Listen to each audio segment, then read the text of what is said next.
We don't have any comment. Are you ready for combat night?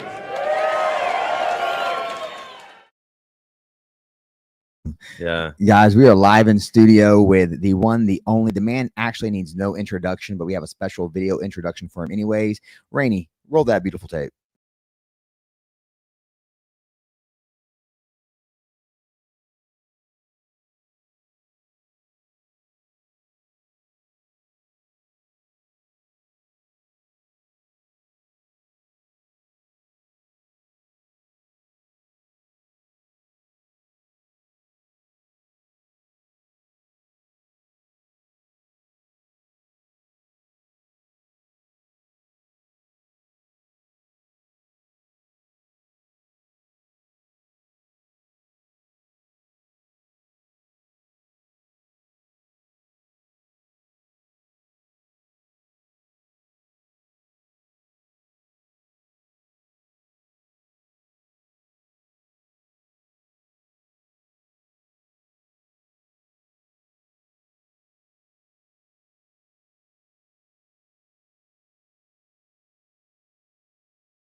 All right, and in studio we have Jeremy Williams today, the inevitable. Jeremy, how you doing, man? What's up, boys? I'm doing good. How are y'all?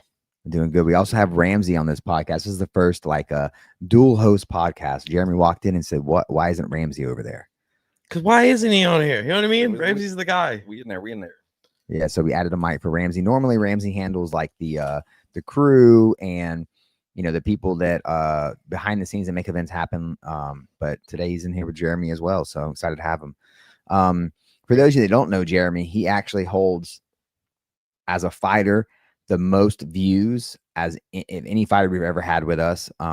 Someone online today was giving me shit saying how much I love Jeremy, and honestly, as a promoter, I do.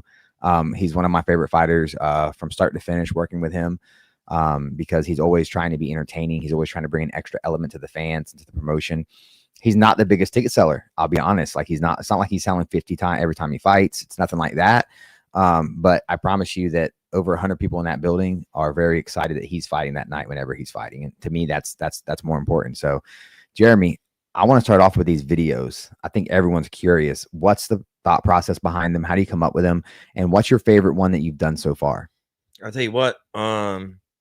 I have my own method to my madness, whatever the fuck you want to call it. But I'll tell you what. With the tickets, I truly sit back. So for those who don't know, Mitchell will send me a link and say, "Hey, this is like your link for your tickets." And to be honest, during camp, it's a fucking hassle. Like I don't want to deal with it. And if you have tickets in hand to give off to people, it's also another hassle. And for the people who really know, you have to come wait and give it to them. So this is the part where I lean back and go, fuck that. Like, I don't care.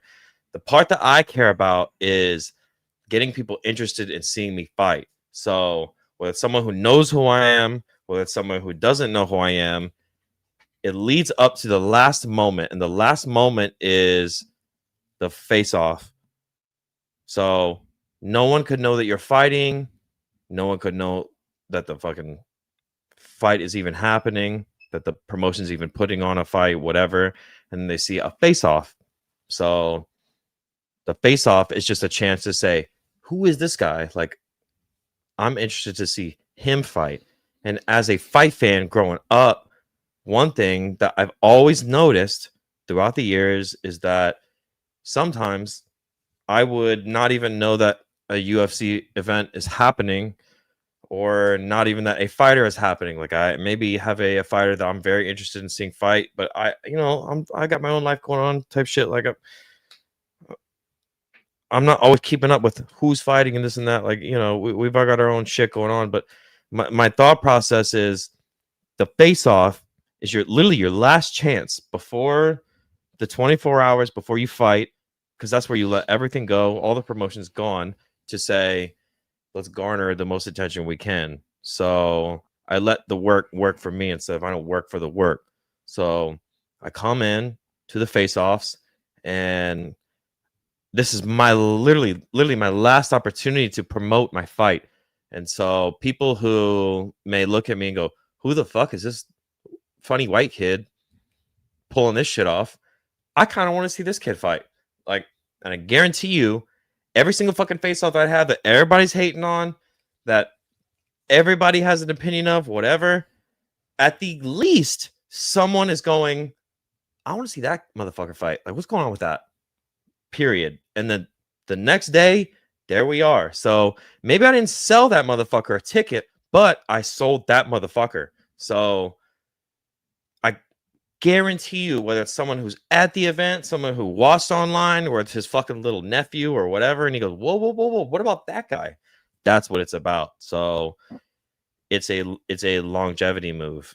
And I think money comes from constant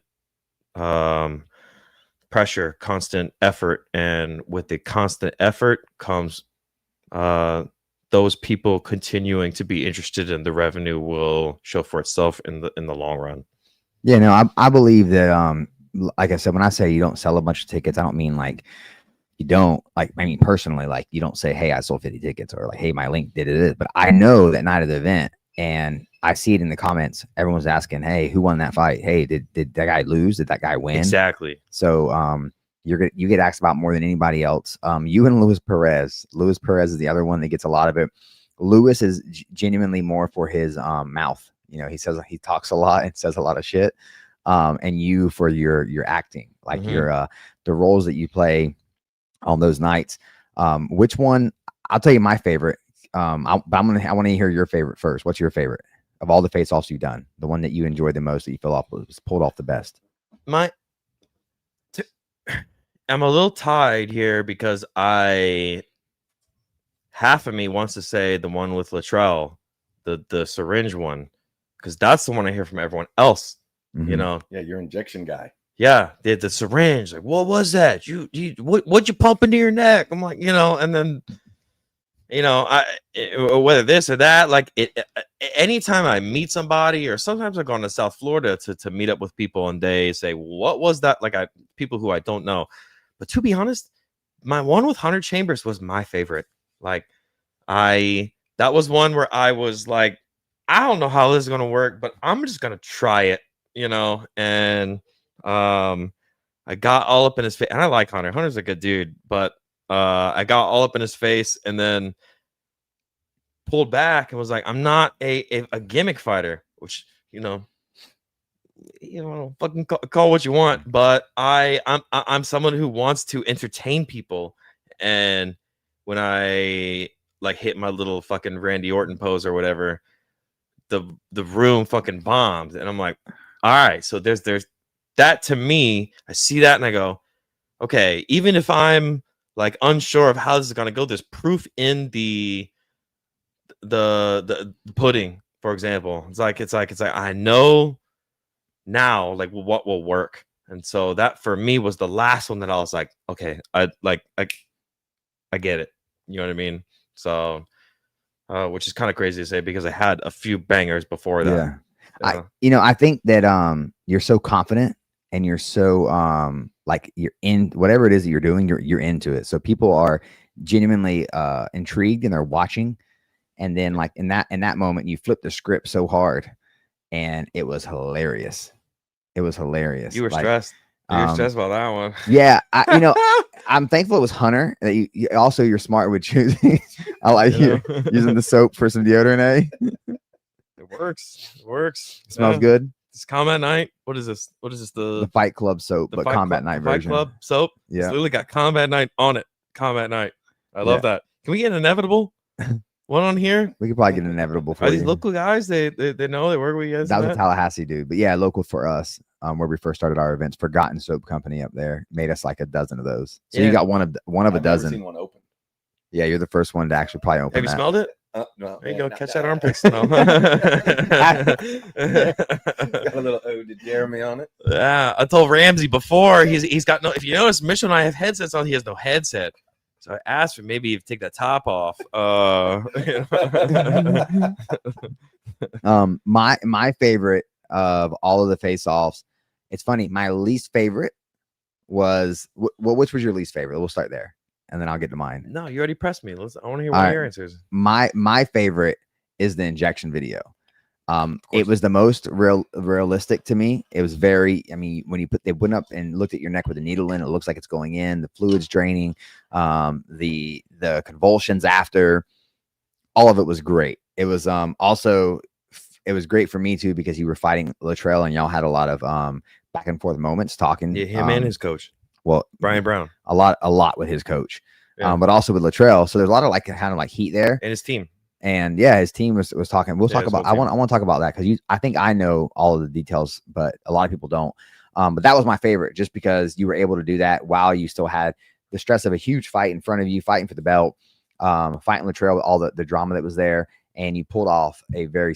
I mean, man, that was sick. And I think we've had ESPN grab 3 or 4 of yours, At least 3. Yeah, face-offs and share them on their first page. My very first one, if you remember, against Brian Arocho, rest in peace. I just want to say this guy was a great guy. Very, very wild, that news. But anyway, in my third amateur fight, I had just had one with Noah Williams, and I was like, let me rewind a little bit. My first amateur fight with Andrew Nelson, everyone was like, I kept hearing, this is Lights Out's little brother, Lights Out's little brother, Cat Nelson's little brother. And I'm like, I never thought of that. I'm like, who cares? What, why we keep talking about Cat? It's me and Andrew. And then, timepiece going on. This is all people are saying. So you kind of have to soak that up and absorb it and then release it back into people. And that's kind of how I like to do this whole thing, because I was like, okay, that's what's generating popularity. Let's spit it back out. So with Andrew, I was like, let me just fucking rage a little bit. So we do a little face off. We go to it's my first fight ever. I'm like, all I know is that I've seen face offs before. They're fucking gay and they're fucking boring. 2 dudes with their shirts off and they get real close. You've seen the Anderson Silva, Chris Weidman, mouth to mouth, it's like, I don't want to do that. What I want to do is something that, again, this is the chaining thought that I've always had, is that I want to garner attention. So I knew with Andrew, I want to garner attention. I just didn't know how to do it. I didn't have a platform to do this until I met you guys, Combat Night. And so I meet Richard Cox. I'm like, where the fuck is Mitchell? Anyway, I got Richard fucking in between us. Yeah, it wasn't that. Actually, that was the first event I missed. A lot of OGs fought on that card. Shane Godoy and Tim Abdil-Shahid fought each other. Yeah. You fought on that card. You fought Andrew. I forget who else, but Austin Lane was in the pro side of it. Yeah. There was a lot. That was a card I did not want to miss. Was Monkey Jiu-Jitsu? Did he fight on that card? Am I tripping? He might have as well. That was a great card. Huanqui definitely fought on that card. Yep. I remember walking up to one of the Fusion guys at the time who, what's the Eddie Perlaza, and I was like, yo, you're Eddie Perlaza. I was a fan. He was like, fuck you. And I'm like, dog. I didn't realize quite at the time how you had to act with fighting, how you had to do, and some of these things kind of taught me. So we have our face off. We look at the crowd, and I just scream, ah! I got my shirt off, whatever, and I notice I'm looking at people in the crowd. They're going, whoa, this guy's acting a little abnormal. And so I took that. I barely beat Andrew. Shout out Andrew Nelson. I wish he'd fight again. But neither here nor there. I took that into my next fight. I go against Noah, who I'm working with at the time. We both are working at the Four Seasons. So we're both working at the Four Seasons Orlando Hotel. And Noah is working for golf, and I'm working for security, and we see each other almost every day. And it becomes this big work thing where they're putting up the posters, and they're like, who's gonna win? Golf or fucking security, and it becomes this big thing. I'm like, this is fucking retarded, but fuck it. I'm willing to run with it. And I actually was willing to not take that fight. And no, I said that to Noah because we were buddies. And Noah's like, nah, we're taking that fight. And I was like, all right, we're taking this fight. Like, all right, this is what we're gonna do. And I went into that face off going, I gotta do something funny, like frugal, like something a little different, something that's not the same.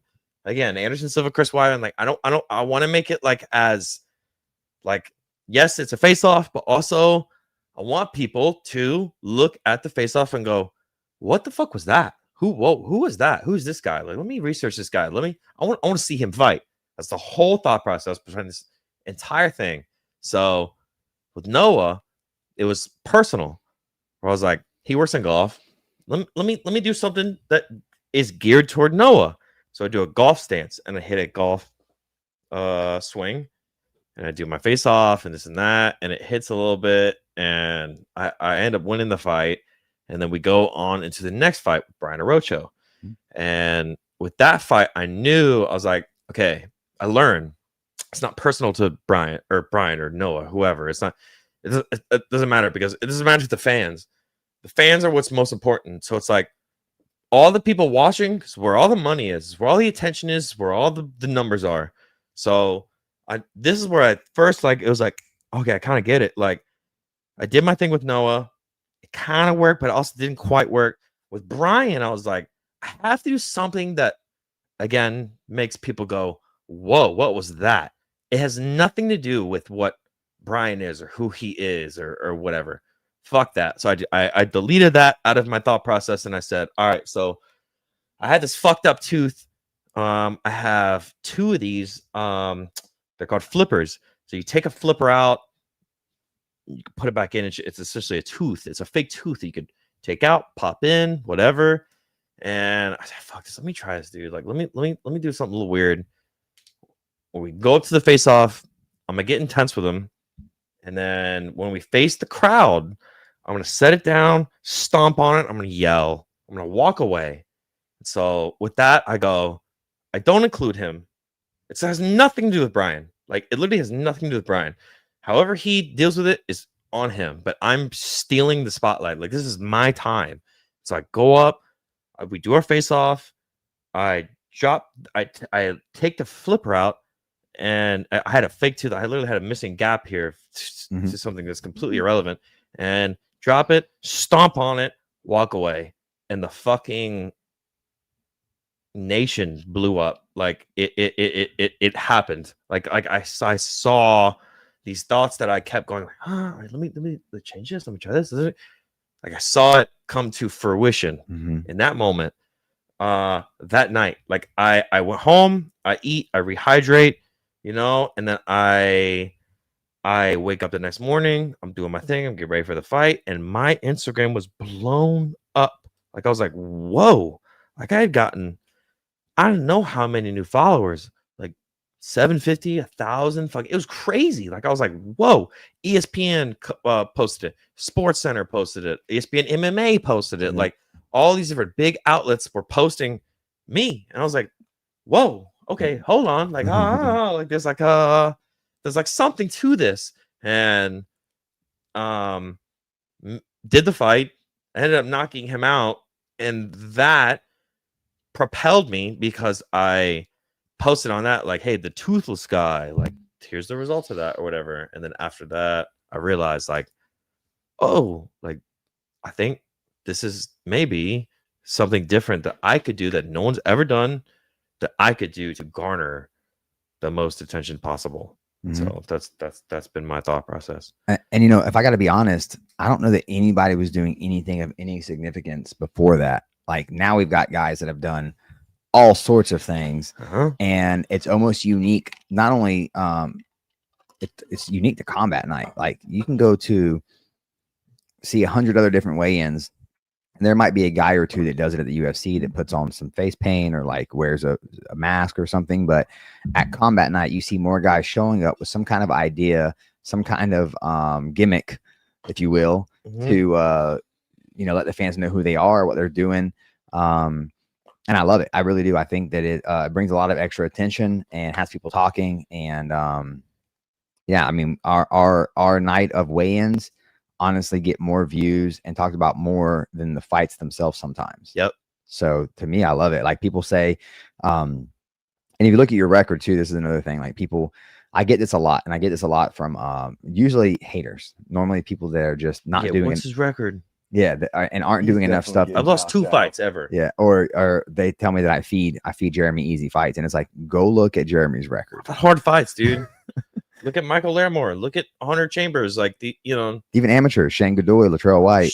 These guys are fucking murderers. Even Andrew, like, who hasn't fought, even Brian, like, like who's fought everybody. It's like these guys are not easy fights. And that to me, I actually knew. So this is the tough one because I knew how to beat these guys for now, but I knew I had to make a change with my own fight style. So, for example, in the Shane fight, so Shane and I fought in 2020, maybe 2023. I think two. And we start out standing, and he's basically piecing me up on the feet, but I'm finding my way in the clinch and in the grappling.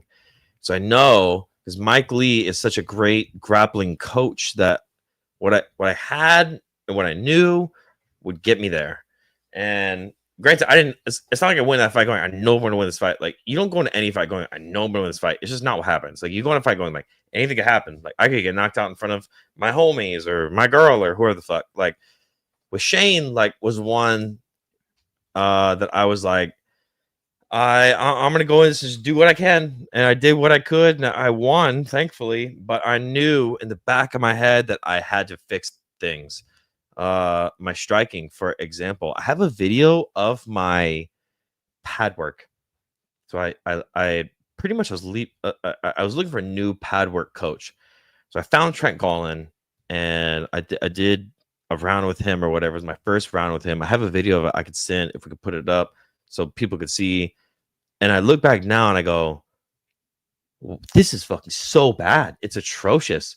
And I now look at myself and I go like, oh, I've come so far. But I knew this. Like, I knew this. This was like my secret that I hid from everybody. Like, everyone's like, oh, Jeremy Williams is coming up. Like, he's doing great. Like, I knew this, and I harbored it to myself, knowing that I could win fights. But I knew my striking itself had needed work. So I went to Mexico. I fought this Muay Thai fight in Mexico. I still knew I need work. I need work. I need work. I come up. I come into the pros, and then I fight Michael Larimore. And then he basically rocks me, and I'm disoriented, and he capitalizes with a submission. And I get by with my fight with Shane was next. Mason. I think. Yeah. And then what's the fucking other guy's name? God damn it. I really like this guy a lot. I'm so sorry I forget your name, bro. The guy who fought Ramon Tavares. Wingate. Christopher Wingate. Chris Wingate. Yeah, so I fight with Chris Wingate, but we go to a grappling exchange. So I'm down to strike, and he goes to a grappling exchange, and we bang, bang, bang, bang. And then I fight Hunter Chambers. So I go, I know my grappling is better than Hunter Chambers for sure. Like, I've seen him fight these other cats. Derek Babcock. The way Derek did him in the first round, I'm like, I'm gonna do him that way in the first round, and I did. And comes to it, I realized after this, like, I have to deal with this problem. Like, I have to deal with this issue that I have, and that's been like my whole life. Like, since then, really since Chris Wingate, but also especially since Hunter Chambers, like, I had to deal with this striking problem that I have, and that's been my only thing I've been focused on. So moving forward, I'm so excited to show my progression, because now I'm handling guys that I felt so insecure against before. This guy's piecing me up. This guy's actually really fucking me up. And now I come back. I'm working. I'm lifting. I'm working. I'm doing my thing silently in the dark. I come back and I'm striking with the same guys. I'm going, whoa, hold on. Like, I'm not just holding my own. I'm doing pretty fucking good. So moving forward now, I just want to show people like who I am and the abilities I have. Ramsey, what do you think about that? Well, one thing I wanted to bring up was, by having an outstanding like face off, that kind of like builds the pressure of the moment. And then what got me with you was the Duel of the Fates walkout.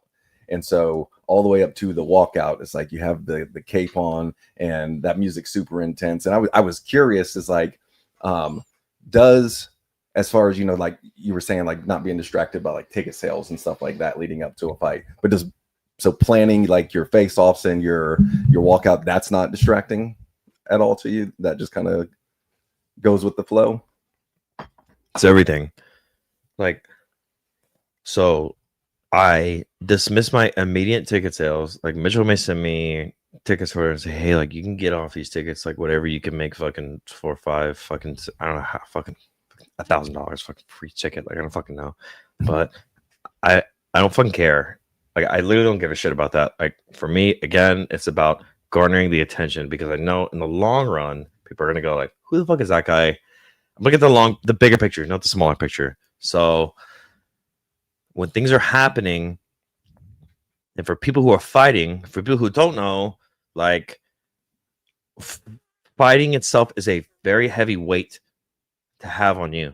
Like you've been talking to your friends and family and this and that about, I'm gonna fight this guy, whatever. It's very heavy, and you have to deal with it. But also the extra weight of doing all this face-off shit is so much heavier. Like that people ever even realize. Like people have no idea that people do all this fucking hating, but they don't even realize, like, okay, like the face-off shit is so hard to pull off because I have all this anxiety that's going on, but I'm just keep going, fuck it. Like I'm just gonna do this because I feel like maybe there's a point, maybe there's a pattern, and I'm fucking getting after it, and it adds weight.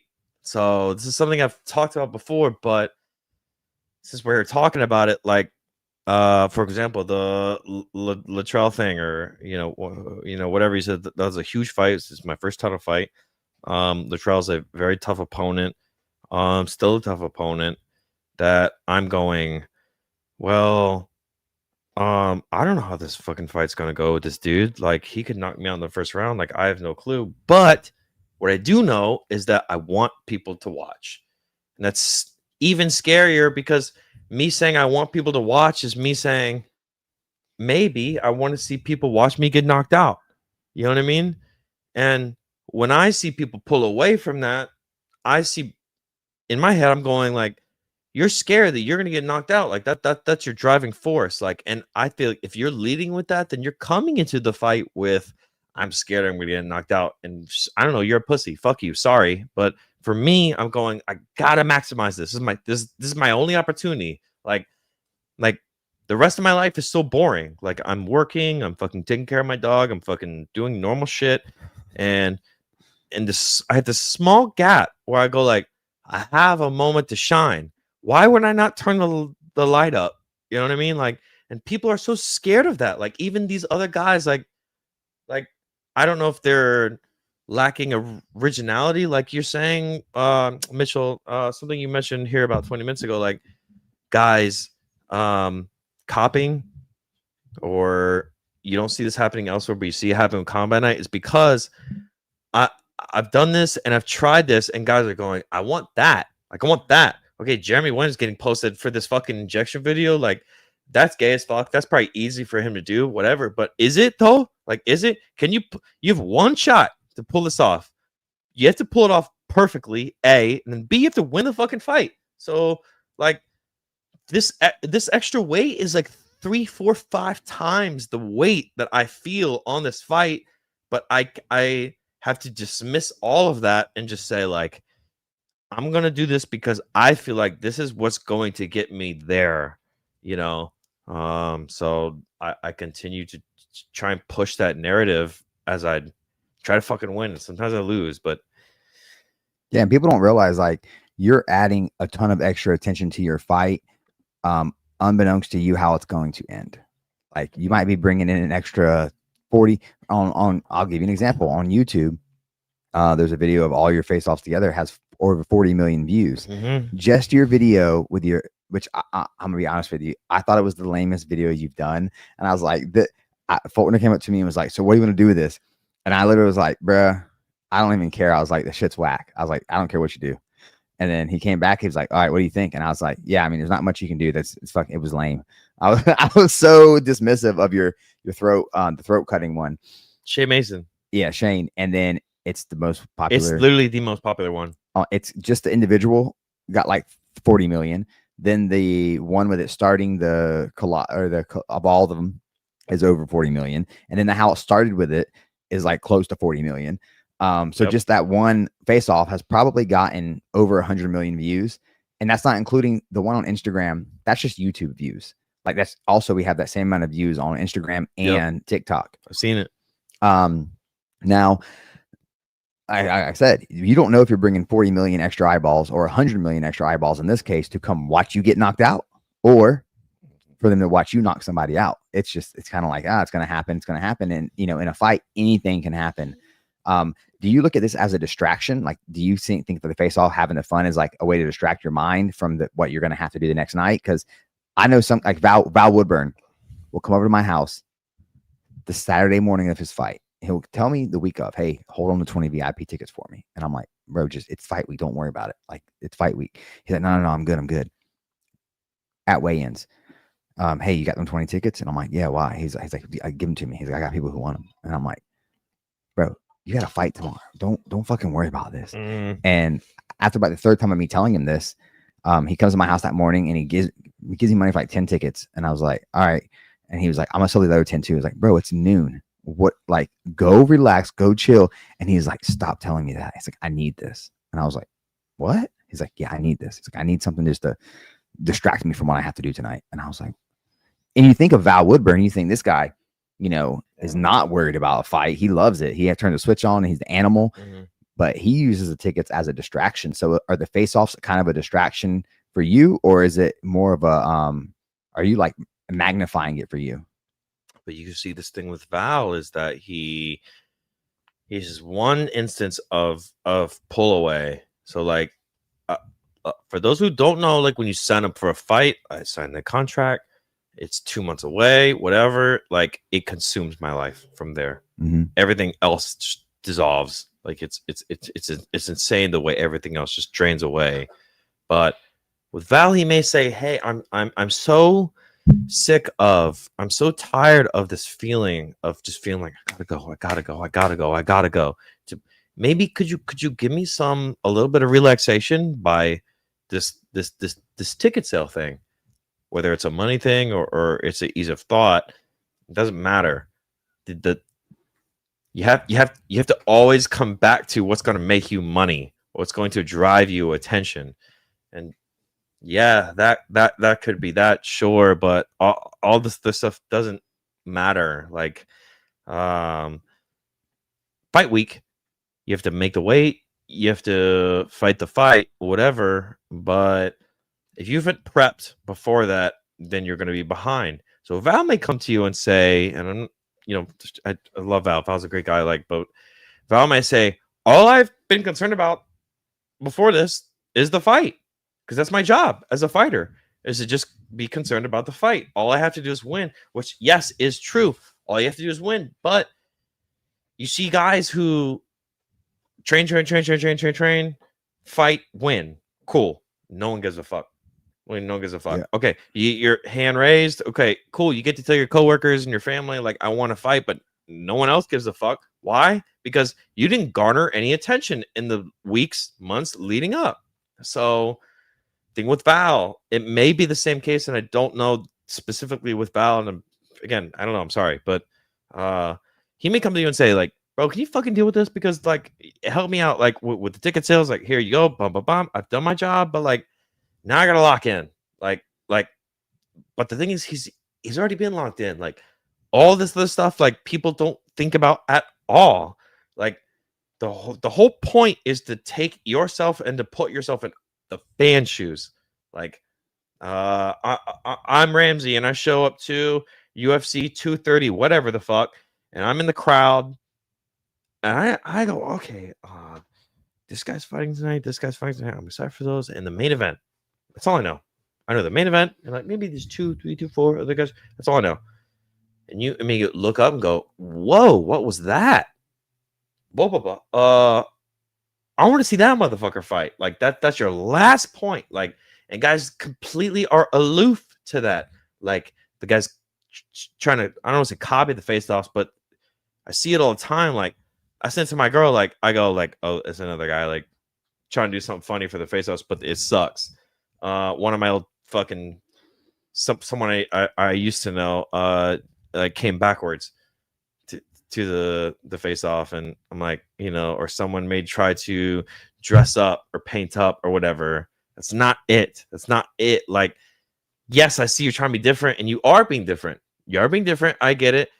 That's why you say with the combat night face offs, they are different, because people have seen the template and they're trying to copy it, but it doesn't work because they have no originality. They don't understand that it has to be something new to the outliers' point of view of, whoa, what was that? They have no idea of that. They don't even have that thought at all in their brain at all. What they do is they go, okay, Jeremy or whoever did this. I want to do something different for mine.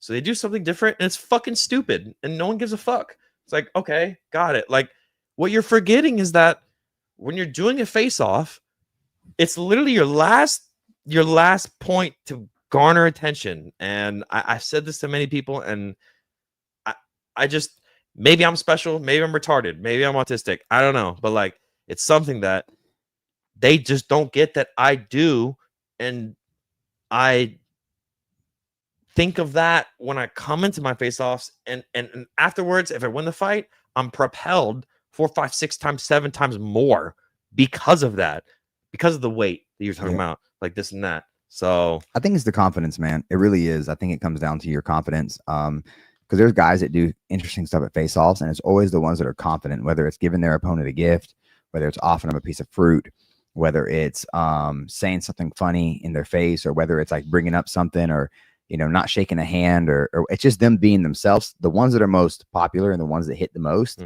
are whoever's doing it is confident in what they're doing, and they don't seem like they're acting. I mean, honestly, even though we all know you're acting in your face-offs, they seem very genuine.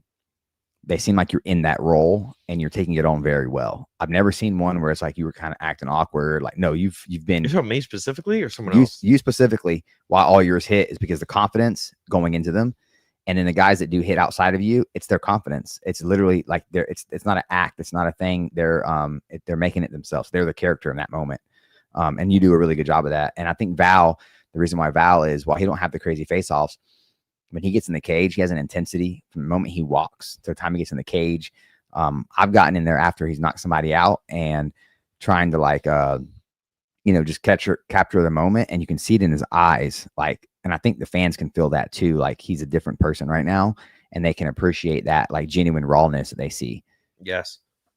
This is a separation though, because Val may step into the cage and go, I'm fucking ready for this moment.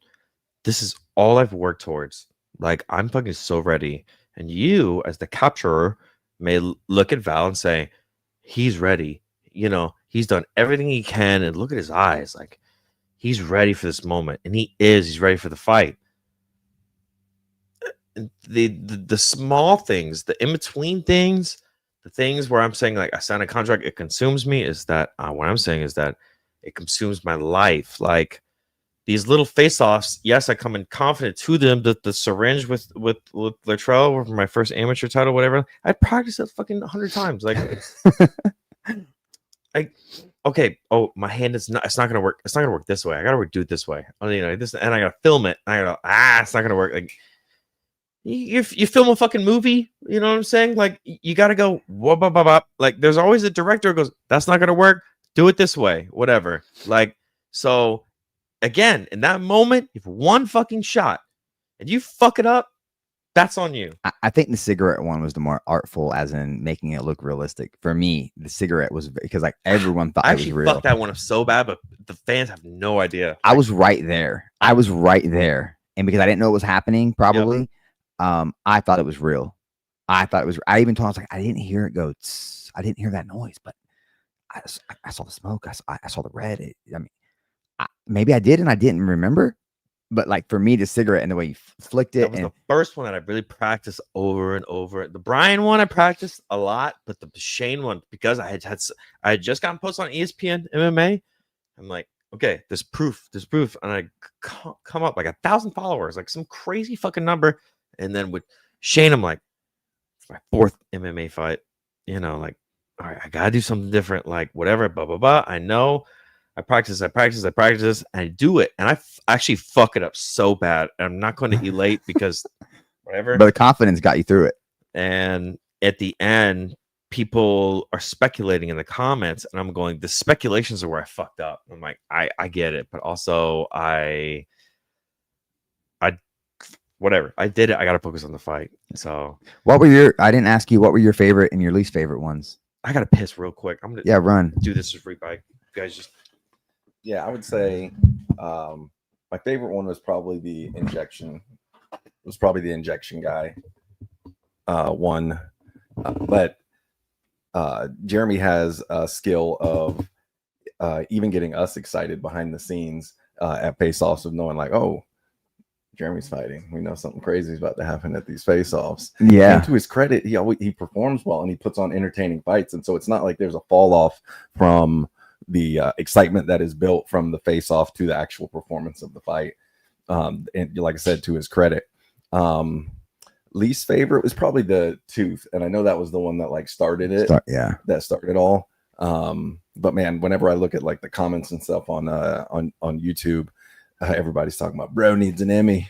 Bro deserves an Emmy. Yeah, it's not surprising so much to hear him say like that. He practices them. Yeah, I assume he made a fantastic point of like, man, you got one time to pull it off, and it looks like you're gonna go viral for all the wrong reasons. Yeah, you fumbled a syringe, you fumbled a whatever, and now you're getting clowned a little bit for not pulling it off. So no, I would agree with the tooth was, I think. I told him, Ramsey, what's your favorite was? I said my favorite was injection, and Latrell. You thought Latrell won that fight? Yeah, I was going to bring that up as well. That was a super hotly contested fight, and in the moment, I probably watched it a dozen times. All right, so you know enough. Tell me where you feel like he won that fight. I thought that you still feel that way. We've talked about it. We've talked about it quite a bit, and Mitchell's given me an even deeper like insight on different nuances of like scoring and stuff like that. So I thought that damage was like significantly in his favor. And I thought that places that I viewed like, okay, well, you were able to get like a takedown on him in the midst of it. I just thought that he got so much better of the exchanges in the stand-up that at that time, and we're talking about what now? 3 in all the rounds? When was the last time you watched the fight? Is it fresh? No, it's not fresh. No, you definitely landed in the first round. In the first round, I feel like I won in the stand up because also Latrell was being real tentative. In the second round, we're back and forth, and Latrell lands his fucking bomb on me. That literally, sorry. Actually fucks me up so bad. Like to fight through that for the third round, I still to this day have no idea literally how I fought through that. Like adrenaline, whatever you want to call it. But that for months, but I feel like I controlled him in the third. I feel like I won the first. So the second round, it's hard for us to say because it's not fresh or whatever. But I thought I won. But to be honest, I thought I could see how Latrell would win. So when I hear you say that, I go, yeah, I'm not mad at it. I'm like, I get it, whatever. And I thought it was razor close. Well, the one judge that also scored it for, I thought round 1 and round 3. I thought 3 was yours. Round 1 was close. Round 2 was his, if I remember correctly. Yeah, round 2 was definitely his. Round 2 was definitely his. Round 3 was definitely yours. But the judge that scored it against you scored it 30-27 against you. Well, I also felt like because round 1, I felt like was mine, but we're on the feet. We're striking. But Latrell didn't have any moments in the first round. And I empathize with him because I understand like he's coming into enemy territory and he's got this fat coach who sucks and he is trying his best, and second round he pretty much completely wins the round. Like I have no moments in the second round. Mhm. He fucking pops me with this right hook, whatever. In the third round, I take him down and just hold him because I'm literally like, bro, my face is fucked up. Like, please don't fucking hit me again. And that's where I was at.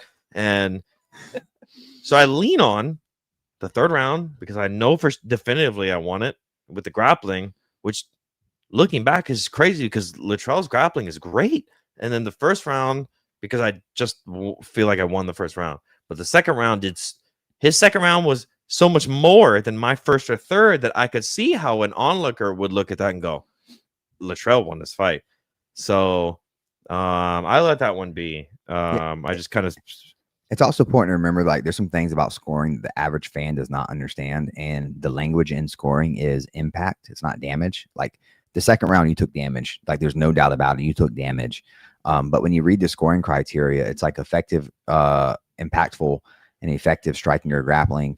And it's like, you know, if someone pops you with a hard 1-2 and the whole crowd hears bam, bam, but it doesn't impact you in the sense of like, you know, you still come forward, you still punch them, you still take them down, you still hit some ground and pound. So what was the impact of those two strikes? It wasn't a lot because you're still coming forward. Like now, if he pops you and now you start taking steps back and you start, you know, rethinking how you're fighting and you change your game plan, you switch your stance because your leg gets kicked really hard. Okay, that was an impactful leg kick. So it's hard. People look at damage and, you know, a lot of damage can happen all in one round and nothing in the other two rounds. So, you know, I look at a fight like Nick McCarty and David Brigida. Nick McCarty got beat for 2 rounds. The recent one? The recent one. Or was that a Sway or whatever was it? At Tallahassee at the Moon. Okay, the Moon, so whatever it's called. Yep. He got beat for 2 rounds and then he came back in the third round. And I mean, man, it was a flurry away from winning the fight. And he won. Nick McCarty? Yeah, Nick McCarty. It was a draw in the third round. The third round made it a draw because he won 10-8 in the third. He lost the first and the second. Kind of close rounds, to be honest with you. They were very like positional, just got taken down, got controlled a little bit. Brigida had a great game plan, but his cardio couldn't keep up with the game plan he needed for Nick. And by the third round, he was exhausted and Nick just put it on him. Now, if we were just going off of damage, went to a draw, right? Went to a draw. But if it was just damage, Nick wins all day. Who looked like they had been in a fight and who looked like they didn't be in a fight? Brigida looked like he had been through a mincemeat. He bad. So damage isn't always the most important thing. It's really about the impact of what's happening. The thing that lingers, damage does. So it's like, obviously you got to score each round individually. And so it's like round 1 gets scored, submitted. Round 2 gets scored, submitted. So if it's like, if control or something like that is what's won you the round, that doesn't linger on in the viewer's mind as much as seeing face bust. I agree. Yeah. But the thing is, it is by round. So yeah. I had so much back and forth with Latrell and his whole fucking team and his coach about, you didn't win this fight. It was like, just watch round 1. I did win that round. And then round 3, I did win that round. Round 2, rough for me, obviously. After the fight, literally my whole face is fucked up. But that was just from round 2. So how could I be like, you won the fight when this is how we judge UFC fights as well? Yeah. Like, you know, and I hate to say it, but at that level, at that top level, the UFC level, like we do see so many fights where it's like, what happened here? You know what I mean? Like in the judge's eyes and this and that. But I also, after the fight, I just dismissed it. Like I had a moment with Latrell and his coach Brian in the parking lot, and it was cordial or whatever. And then we started talking shit on Instagram again. And, you know, I'm like, what does this mean for me as a fighter and a person or whatever? And I don't know if I give a shit. Like for me, I'm like, I have to look at this fight and see where I fucked up and fix it from there. So fuck it. That's whatever. Also, it's funny. People give me shit again, but it's the truth. My favorite photo that's ever been taken, and I actually took it for an MMA event for a fight. Oh, we're holding up the belt, bro, with the jungle. Bro, stop playing. That I love that picture. That is such a hard picture. I went actually heavy on TikTok on that for posting that picture. But it's still a I don't know. It's a banger. Whatever. Fuck Yeah. it. And also, that was the last fight at Guilt. The very last fight ever shut in the down Guilt after that. building. I love that building. I would run events there for the rest of my life if I could. It was the perfect setup. It was a little smaller than I wanted.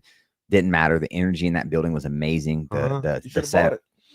Yeah, you know, cool. 10, 15 million. Didn't have that in the budget.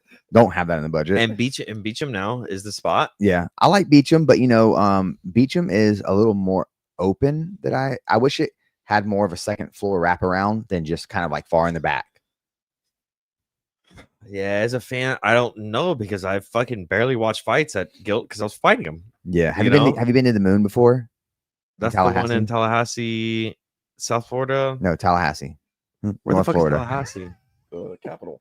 That's the one with all the Panhandle. little like ring lengths, like the No, that's South the Florida. hexagon style That's lights. Sway. That's Sway. South Florida. The Moon is No, I've never been to Moon. hands down. It's like a mini coliseum. It's got like 4 tiers of seating, and it goes up, and it kind of halfway wraps around the front side of it. It's got a stage. Who's your gyms there? When you go there, who you go? Train Like, Fight Win is the main hometown gym, and Positive Balance. What's the Romello, Romello? What's his Yeah. coach's name? Sky. Who do they got? Romello, Dallas Gibson, are the 2 pros that they have Yeah, right he just now. beat Tristan McGaw, right? Mhm. Bro, he I looked, thought it was crazy. I thought Tristan would smack him up he looked nasty in that fight. because I too. sparred what's his face at the Jungle, and I thought, you know, and Yeah, then he beat Tristan. I'm like, whoa, what's going on here? pretty decisively too. Yeah, was Dallas impressive. really And good. Tristan's having a tough pro career so far. Yeah, Was he and 2-2? Same as me. I mean, I'm Is a, he I'm a tough 2-2? pro career. Don't get me wrong. I'm fucking. I'm not perfect. Also, but No, he's 2 lost. and He 3. lost to Romello. Enrique and Irvin Hernandez. That kid was a savage. That I was- had never heard that kid before that. we hadn't fucking fight. either. He took him down, is fucking basically raping him the whole Mauled. fucking fight. Excuse my language, whatever the fuck. But like, Raping. I'm like, whoa, guys, like, who is this kid? You know, Yeah. and Tristan's good, bro. He When is I good. grappled against Tristan in 2020, I don't know, 2, like I was like, Tristan's a guy I know I'm gonna fight, like for sure. And Tristan I just haven't fought. I Yeah. don't know if we ever will or whatever. Like, but if it happens, cool. I don't know. But like, also, always thought Tristan's like a really good fighter. Mhm. Like this is staple type guy. I agree. And the way I've seen his shit play out, I'm like, whoa, you know. And I'm sure many people are looking at me like that too. So It's so funny to me. You know, I've had the opportunity to spar with all of you guys, and then I see fights happen and the way they play out. It's I love it because I have these ideas in my head of what's going to happen, and then it doesn't Yeah. happen. yeah, Like with you and Latrell being such a close, I thought that was going to be a hell of a fight. I thought it was going to be great. Exactly what it was is what I thought it was going to be. But then, you know, Mark, like I think about Mark Juarez and Tristan beat Mark Juarez pretty handily. Like it was a very in technical. the images, Tristan from No, in the pros. Okay. That was Mark's debut. Was against. Yep. Tristan. Okay. He Now I lost. remember in the pros in Jacksonville. Yeah, I thought that was going to be a lot more competitive than it was. And I think Mark had been in camp for a long time, and he had a rough night out there. And then Tristan and Latrell. Tristan was beating Latrell, bro. He was looked very smooth against Latrell. And then against the cage, he made a mistake and got taken down and gave up his back. And Latrell took his back so beautiful and then choked him out. Yeah, like butter. But Latrell's grappling so good. It is, especially if you get your back. So If good. you get your back, you're in trouble. He's He's got going to be good there. triangles. He got good back takes. Like he's really got great grappling. Yeah. That was something I was very worried about with him when I fought him. And in the third round, when he fucked my face up, essentially, like I was like, I have to fucking win this round somehow. I take him down and just hold him there, and he did nothing. Like I was kind of like, okay. And in the fans' eyes, I'm like, they see like, oh, he didn't do anything. You know, it's like fuck him. He didn't win this fight. But also like, what did he do from the bottom? You know, so He didn't do nothing either. so Latrell's one that I've always thought that and we were talking about this before the podcast, but like I always see myself fighting everybody at all times, no matter what. So it's like it's okay. So I fight Latrell. It's not like we're done. Like I kind of look at that and go, we're gonna fight again at some point. But it's everybody. Well, I love that too, because you mentioned that about Tristan. You trained with Tristan, and you said you thought you were going to fight him one day. And then with Latrell, you already fought him, but you might fight him again one day. Romello as well. Romello, you've sparred with some of these guys over at the jungle that came through or whatever, the fusion, and like you think you're gonna fight him again. You know, you're gonna fight him. Eddie Perlaza, like Mark Juarez, like all these Yeah. guys. Like I'm gonna fight this guy. I'm gonna fight this guy. I'm gonna fight this guy. And sometimes it just doesn't happen. Well, you know, and it doesn't happen not because you're saying no to the fights. I hate it when guys go and train with other people or they run into somebody at an open mat and then we offer them that fight maybe 6 months later and they're like, oh no, I can't, bro. 3 months ago in 2 days, I grappled with him over at the open mat and yeah, we're boys now. Yeah, yep. It's like, no, well, he just said he was going to fight you. Yep. And they're like, oh, he's, I mean, let me talk to him. Yep. And it's like, yo, if you're not boys with them, if you're not in home gyms with one another, and I'm going to use fusion because that's where I'm at, and they're very open with their cross training. They let anyone come through and cross train. But I have so many people tell me they can't fight a guy from fusion because they cross train there. Yep. I'm like, no, you don't cross train there, bro. You came over one time 3 months ago. You don't cross train there. Well, I learned that quick with Noah, and Noah and I work together. We're buddies. I see each other at lunch every day. You know what I mean? So it's like it's my second amateur fight. So I just fought Andrew, and Noah is someone who I confided in. Like, I know you're at Fusion, I'm at Jungle. Fuck it, we're just gonna be buddies, whatever. And then, hold on, Noah Williams. Like, they want me to fight Noah Williams. So I messaged Noah. I'm like, hey, they said they want me to fight you, and he goes, well, my coach, Mike Segroy, says, you know, Julian Williams says we're good with that. And I go, what the fuck? You know, I'm like, okay. I got to go back to Mike Lee, you know, some of these other guys. I'm like, are we cool with this or whatever? And they're like, are you cool with this? I'm like, that was my realization of like, yeah, I guess I'm cool with this. Like, you know what I mean? Like, well, whatever. So it's like, all that stuff from that point moving forward, I realized like, doesn't matter. You see a guy open mat, you roll with a guy, you spar with a guy, whatever, it doesn't fucking matter. Yeah. And you see it happen. They could be as bitter as they want or whatever about this at our level, the regional level, but it happens at the UFC level all the time. In commentary, you see fucking John Anik talk about like, this guy sparred with this guy, fucking they work with this guy, like, you know, in this camp or whatever. It's like, it's true. Like, if you're a fighter, you have to just be able to fight with anybody. And if you can't fight with anybody, then you're not a fighter. Yeah. You know? It's funny too, because I'll have guys that are, you know, people. I need to do a video one day about when to hang it up or when to realize you're not making it or when to realize you're not a real fighter, because I have 33-year-old dudes that are 1-0 or 0-1 talking about they want to get to the UFC, and we offer them a fight against, you know, someone like a Seven Perkins or a Joe Gonzalez, somebody who's coming up, who's real talented. And they're like, no, I can't. I want to take a smart fight. It's like, you're 33. You're 33. Yeah, where you think it's going to go? You got to do it. And they've been doing look that. At the guy that fought Kenny. What's his name? The guy who knocked out Kenny. Ginseng. Yeah, Ginseng. Ginseng's what, 40-5? Some crazy shit. 43, about to be 44. And no one thought he was going to do that to Kenny, and he actually wasn't. Like, Kenny was actually like grapple fucking him, and then he's 5-1 in his last 6 fights with us. He's done great, beating undefeated guys. I remember being Corey in that camp, like, you know, working with Kenny, and been like, bro, this guy's. I would drive home. Like, Kenny got this guy, and not to shit on Kenny. Like, Kenny's a fucking absolute, like, he's a great fighter. But to watch that was like, for me, it was like, whoa. Like, I guess it could happen to anybody. You got to be well rounded. Like you were talking, you know, whenever you were talking about yourself earlier, and you knew you had this gap in your striking. Yep. And having a gap in striking is so detrimental. It is detrimental at a certain point when you get to a certain point in a certain level, because the guy that can figure out the ground and not waste a bunch of energy while you're grappling him, and the guy that can be smart and have the wisdom that Ginseng has, can weather those grappling exchanges. And you're hyped up knowing, I got to get this finished. So your adrenaline's pumping. You're doing extra work. You're squeezing extra hard. You're trying to get everything right. Yes. And then guess what? The round's over.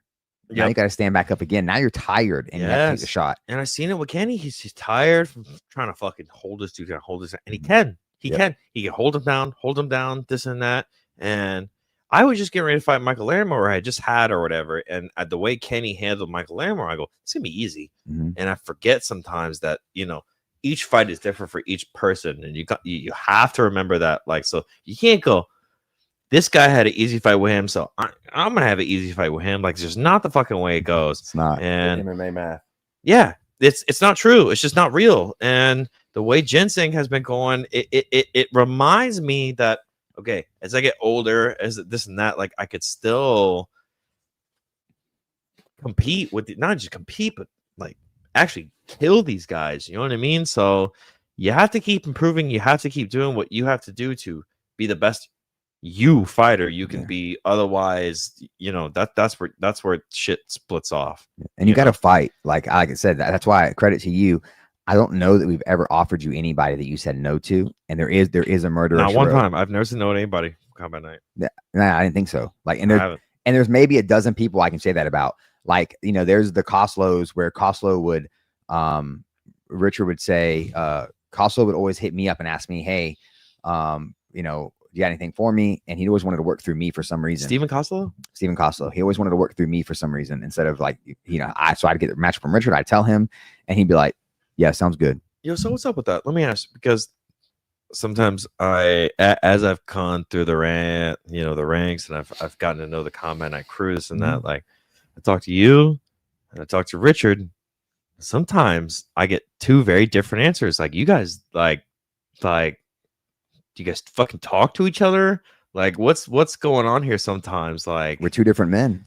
Clearly, he has his opinion. I have mine. I got a text from Richard the other day about our most recent fight opportunity, and he was asking me questions. I go, I already said that to Mitchell, but I go, like, I'm happy to say it to you too, but also sometimes I get curious. I'm like, look, do you guys fucking talk to each other? Or yeah, we do. We talk very frequent. We talk a lot, actually. So he might not. I think he doesn't like to come to people, and like, I talked to Mitchell and he said he likes to just come get it from the horse's mouth too himself. But yeah, there might be a fight where you're like, you might have come to me. I would love to have him here. I'd love to have. I would love to fight Richard. When are we gonna do that? We're in Florida. It's an open weight thing. You know what I mean? Yeah, they're doing Gervonta Davis and Jake Paul here. So well, I mean, you see it happen in the open weight shit with jiu-jitsu all the time. Yeah. I got a call from USA Today yesterday about that fight. They were trying to like, I don't know, say bash the Florida Commission, but they were trying to like, what's going on in Florida? Why are they allowing all this crazy stuff? And it's like, land of the free, motherfucker. We're in America. Yeah, no, let's run that. You know, we're in Florida. We know. If anywhere, we should know that in terms of fighting, we should be able to do some crazy. I'll sign off on it. I'm cool with that. I want to fight Richard Cox. Okay. Hey, listen, Richard. This is my signal to you that it's time to fight. Muay Thai or MMA. I'll do either or. But I think I don't even know what Richard brings to the table here. Okay. Richard got good striking. I don't believe so. Okay. Even then, what can he do cardio wise? We're in 2 minutes of the round. What size cage are we fighting in? The big one. Okay. Side note, Fort Pierce. What size cage is that? That's the small one. Man, why? Do we have to? Yeah, it's the floor space in the venue. It's like a regulation thing or what? So it's like you have to have a certain amount of space between the cage and the first section. So if the cage gets bigger and the floor space is only so big, you have to work with what you can work with. So am I fighting on that card? I hope so. Has Richard consulted with you about the possible opponent? He did. And this opponent, I haven't heard anything back. So I've talked to you and I've talked to Richard about this possible opponent, and I've said yes, and I haven't heard anything back. So I was just curious if I think the goal is to have answers by the end of the weekend, from that side of the camp. So I think the goal is to have an answer by tonight. So we'll know soon, and if not, we'll find somebody. We've done a decent job at getting people. I believe so too. 145. I can make it. And I'm happy to. Chat says you're looking juiced.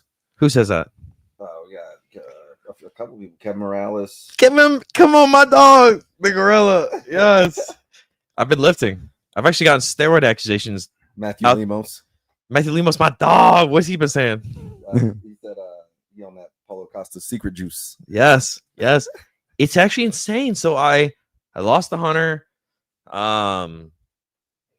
We can get into why, but whatever. I can just dismiss it as I lost. No, I'm curious because if I've seen 10. I've seen all your fights except for the one in Virginia, and I've never seen cardio be an issue for you. I just Because it personally never speaking, has been an issue. And I actually made an Instagram post, and Phil Rowe pops on it, and he's like, "Fucking, what is this shit?" You know. And I'm on the phone with Phil, and he's like, "Delete that, dude. Like, fucking delete that." So I delete the post right away. The post's up for 5 minutes, and I guess thankfully Phil saw it.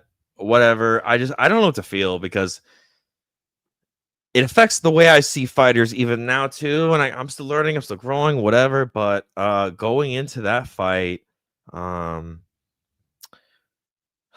guess we're getting into it. I'm in camp, and I'm with my striking coach Trent Garland, and we've got this guy Ardashir, who is he followed us. He was a champ with us. yeah, Ardashir's great. Stud And Muay so I'm getting ready to spar with Ardashir, and Trent's like, "Yo, throw in these elbow pads." And so I grabbed the elbow pads. I'm like, "Bro, these elbow pads smell like shit. Like they're fucked. Like they smell like shit." Fucking throw them on. And so I throw them on, and then I spar with Ardashir, you know, and I do my thing, and then I don't know, man. It was 4 days later or whatever, where I'm like, I look over here, and I've got a staph infection on my elbow, and I'm like, my thought has always been, I have to show up to this fight no matter what. I have a fight date. I have an opponent. I have all the shit. I don't fucking care what happens to me during the fight, like the camp, whatever. I'm showing up. I'm fucking showing up. And I get staph infection here. It fucks things up. So I just train lower level. I do what I can. I go on runs or whatever. And then I get staph infection on my leg. And so the doctor's like, "Hey, well, maybe you set your elbows on your leg, maybe when you're sitting down, whatever, but you got staph infection on your leg." And the staph infection on my leg got so bad. Like I got with Julian, and I'm like, "Dog, like I just been with Trent." So I'm like, Trent's like, let's keep pushing, let's keep pushing. Trent was actually like, "I'm about to pull you, bro." And I'm like, I got to him. I was like, "I don't fucking care what you're saying. Like, I'm fighting this fight." He's like, "I think you should pull." And I was like, "I don't fucking care. Fuck you. Like, I'm fighting this fight." And he's like, "All right, fine. Well, we'll do it together." And so that's my fault. And I get with Julian, and I'm like, "What do you fucking think, dude?" And I'm like, I'm looking at my leg. You can still see it. I have fucking up the goddamn mic here. Right here. Yeah, too big. Yeah. So it pops up here, and it pops up here. And if I could send you these pictures, like I'm talking, they were quarter-sized bullet wounds. Like this was not something slight. That I was like, "Yo, what do I do?" Because I'm limping and shit. And Julian's like, "Well, I don't want to name any other fighters," but he's like, "Hey, this other very big UFC fighter also had a staph infection. He just covered up and fucking figured it out." So I was like, "That's what I'm gonna do then." Follow guidance. And I text my people, and I'm trying to figure it out. And through this, you have to take antibiotics to get rid of staph infections. So it's not like, I just have it and I just get rid of it and I keep training, like whatever. And I get 3 shots in my ass, three 300 milligram shots in my ass, and then also the pills that I'm taking on top. It's like 500 milligrams. Bang, bang, bang, bang, bang. So I'm like constantly, just consuming that, and I'm like, whatever, I'm gonna get there for the fight. And I get there, and I do my whole thing, and I'm ready, and I do my face off. I'm good. I'm feeling good.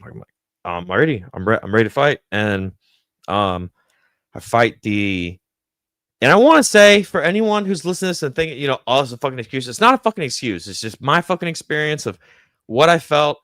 I fought, I don't know, fucking 10 fights before this and never felt this, and this is just what happened to me. So if you're like, "Oh, it's just he's throwing excuses," fuck you. So like, I have my thing, and I have my face off, and the next day I show up, and I even say hi to Hunter. I'm like, "Yo, what up?" Fucking we're good friends and fucking whatever. And I'm like, "Let's go fight." And we have our first round. I feel great.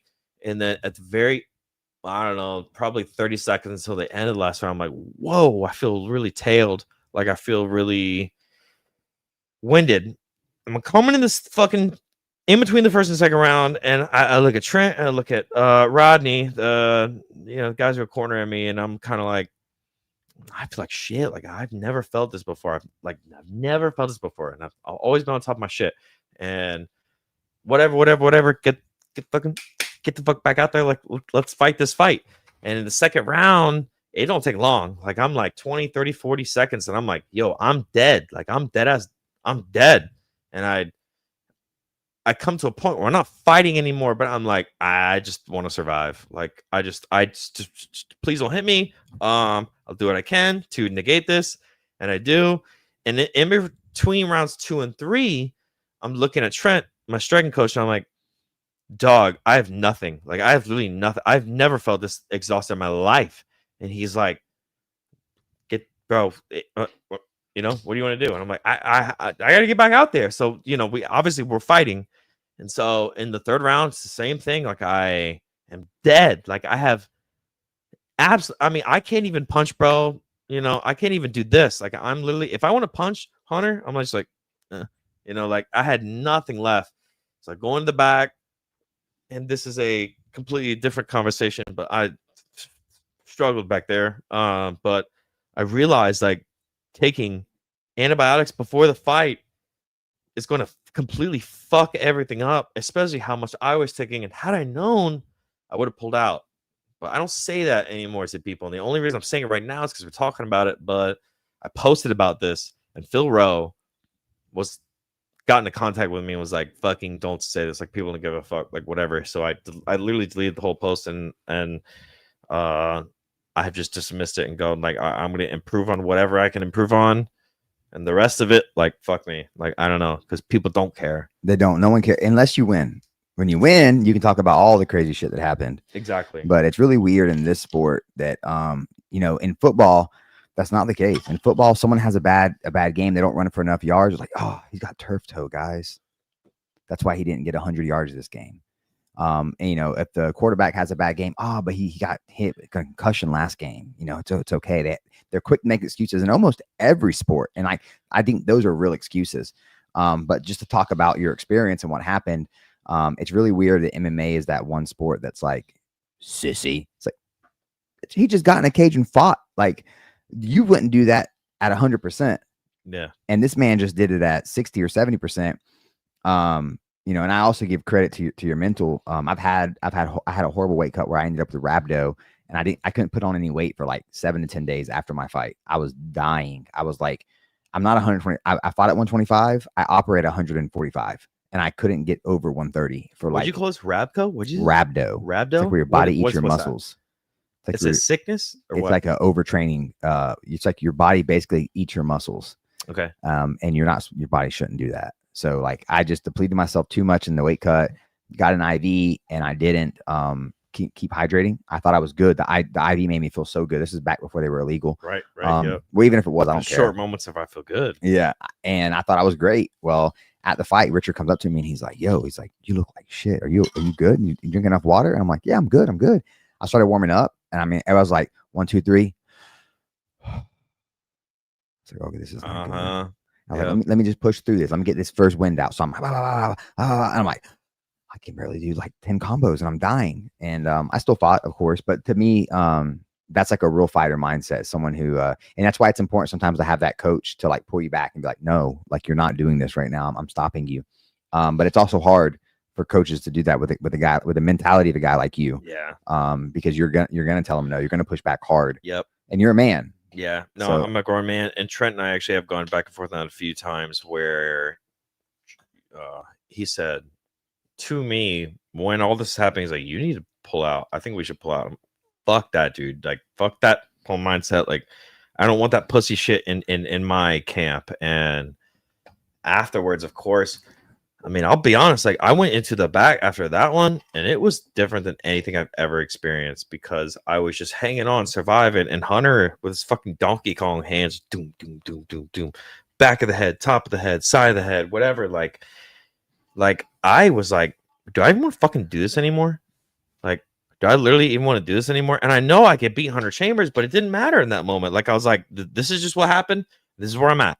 So whatever, like whatever I'm thinking, it's literally it just doesn't fucking matter anymore. And from there, he and I came to some sort of consensus, and Julian as well, where it became a thing of like, if I present something to you, like I'll listen more to what you're saying. Like if you're like pull out, I had to pull out. Like so that's just the way she goes. But neither here nor there. Like at least I know the whole post I made when I'm talking about with Phil and where he's like, yeah, don't post this, delete this. So I did, I archived it, whatever. And I could like I could show it, whatever, but it doesn't matter. At least I know, like, okay, this whole process, this whole, thing that I'm thinking, like I need to just leave in the past and just build what I can build. And I have been, so to Matt Lemos and to the others that have been saying, look, Jack, it's because I've been literally just in the dark lifting and training and lifting and training and lifting and training. I haven't posted about it. I haven't talked to anyone about it. Now that I'm here, I'm doing a podcast, sure, but I feel like I am at a whole different level than I've ever been. Like, and we come back to, if you were listening, the earlier part of the podcast where I said, yeah, I'm 4-0, but also my striking is ass. Like, I don't feel that way anymore. Like, I just feel like I can handle whoever, and I'm ready to go. So, was it the fight with Hunter after your I sent you a message after your fight with Hunter? You made a post maybe like 2 weeks after, and you said basically like, you got faults, you're like haven't been doing what you should be doing or something. You made like I forget what the post was, but it was something along those lines. Yep. And I messaged you and I was like, yo, I'm happy to read what I just read. Like, I'm glad that you are taking that route and that mindset. That's where your head's at right now. Was it the Hunter fight that made you like the do or die in you was like, either I'm done with this shit or I'm going to lock all the way in? Was it that fight that made that post come out? Yes. After the fight with Hunter, so it's not that I ever consider Hunter an easy opponent or whatever. I even said, someone asked me in our little press conference, was like, is Hunter an easy opponent? I'm like, no, Hunter has double the fights, more than me, whatever. Like, he should be able to just cakewalk me. And essentially he did. And I don't want to exclude to any excuse or whatever. But anyway, after the fight, like, I'm in the back hours.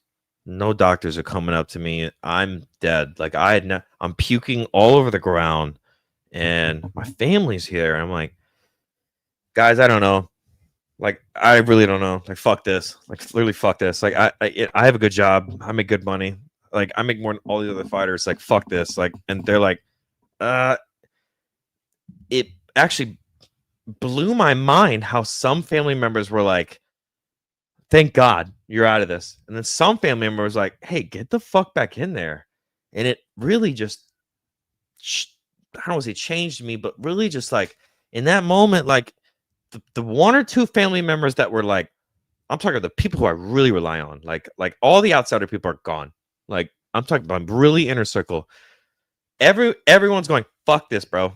But you make good money. Like, you're doing fine. Like, you're going to be fine for the rest of your life. And I'm saying, fuck this as well. And we shout out to Hunter Chambers, fuck you, but also shout out. There's two family members that are like, fucking get back in there, dude. What are you talking about? Like, what's all this even for? I'm like, you're right. And those two family members resonated with me. Like, that thought rang and rang and rang and rang. And I'm going, oh no, they're right. Like, I have to get back in there. And so from there, I take what's happening in fight night, absorb it, deal with what we're going to deal with, and then I get back into the gym and I improve. Like, I improve, and it's literally been nothing but that. Like, nothing but that. And no one's seen it because I haven't posted about it, I haven't talked about it, I haven't want to talk about it. I'd rather talk about the results than the work. I can post about all the lifting I'm doing and all the training I'm doing, but people don't give a fuck. So I'd rather just show them. So for those listening, we do have a date, November 15th. We do have a venue. We have an opponent, which I'm not going to speak on. Mitchell may speak on if he wants, but am looking forward to showcasing my skills in a different light. Like, you know, for those watching, like I want to show my whole MMA game. I want to stand up. I want to strike. I want to grapple when I have to grapple, not when I want to grapple. So it's I forgot your original question, but yeah, I feel well rounded. Okay, it was more or less is Hunter, the fight with Hunter, kind of what opened your eyes into. Oh, sorry. Yes. Hunter. Yes. It did. Because I felt some detrimental like changes to literally my health. Like I was in the back, like actually dying, and you know, sometimes you kind of forget when you're watching like normal fights, like, oh, these are like real guys going through real shit. But with Hunter, like I actually fucking died. Like at the end of the fight, I'm leaning against the cage. I'm looking up at my striking coach, Trent. I'm like, bro, you gotta help me up. Like, I literally can't get up. And so he helps me up. And there were some people on the way out trying to dap me up or whatever, my friends and shit. And I literally can't, like, whatever. Like people don't know, but like this for me was like, it like was like life altering. Like I had weeks. I mean, I even came to beef with some of you guys. Honestly, like I was in the back there, and I came back into the cage, and then, you know, I had some very negative instances with some of the Combat Night crew, some of the fighters, everybody who I just felt like, you know, a very tough time with. So I had to take a step away and deal with this and that. But yes, that fight with Hunter completely changed me as a person. So in terms of going forward, I feel that I'm still me, and I still want to do all the face-off stuff. Like I still want to garner all the attention, this and that. But at the same time, like the heaviest weight for me is that I know that I have to back it up with not just the work that I do, but the technique and all the different aspects, like the kickboxing, the this and that. And, you know, we hear that, but I know that I don't care how people react to me. Like I know it's a matter of how I react to what's happening to me. So does that answer your question? Yeah, no, for sure. So is it safe to say that's kind of like that night or that moment's maybe the worst? Although something's good come out of it, in the moment, that might be the worst moment of your MMA career. Like that, just the whole all of it put together between the staff and the post and the fight itself. Were you there that night, Ramsey? Yeah, you were there. Did you have any instances with me at the end of the night? Did you and I have any interaction? not that I recall. I had really rough interactions with Mitchell and Richard both, where I was ready to fucking fight both of them, honestly. And just curious if you had anything there, but he might have witnessed part of it.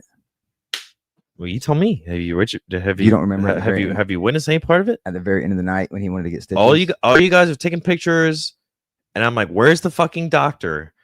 And for those who don't know, I'm in the back, and like literally probably the roughest night of my life. Like I'm dying, and the fucking doctor who's there talking to me is a goddamn retard, and I'm like, it was rough. Like he was like, "Hey, like what's your favorite color?" And I'm like, "Hey, listen, bro, like I'm not here for I understand you have to do the spectrum questions, but this and that, like we get there. He goes, you know, we're gonna wait for doctor to come stitch you up. And it was hours. Like I'd been there for hours, and I come back inside. I'm lit up at this point because I'm like I'm just upset. You know, I lost I don't know, my second pro fight, whatever this and that, and we get there, and eventually I get stitched up, sure, but so we can talk about it. I don't mind. Get into it. So that doctor was with the state. We have two doctors, both with the state. You know his name? I don't know his name. Because he's not like one of our regular Steven? Doctors. Maybe, but he's not a same one who stitched me up for the Latrell fight. He's not a Combat Night doctor. No, Yared stitched you up. There you go. You do know his name. That guy, but that's not the guy who was your doctor for the night that said you went to that was trying to send you to the hospital. He is the one that stitched me up on the night 100 though. Yes, but he's not the same doctor that was seeing you. The other doctor was the one seeing you that said someone will come back there to stitch you. That guy's a fucking retard. That doctor said, now this is neither here nor there, but you needed to go to the hospital. Yes. So he told us he sent you to the hospital. Now, at the time when a doctor with the state says someone has to go to the hospital, it's on you guys to go to the hospital. And it's not necessarily, we can't, you're a grown ass man. The doctor can say to go to the hospital. Yeah, absolutely.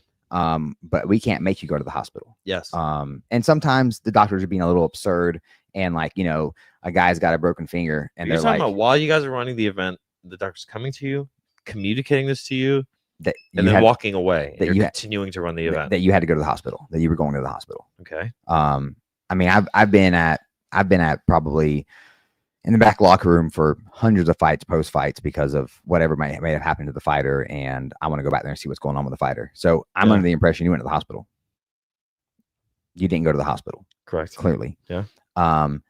He never came back and said anything about you needing stitches.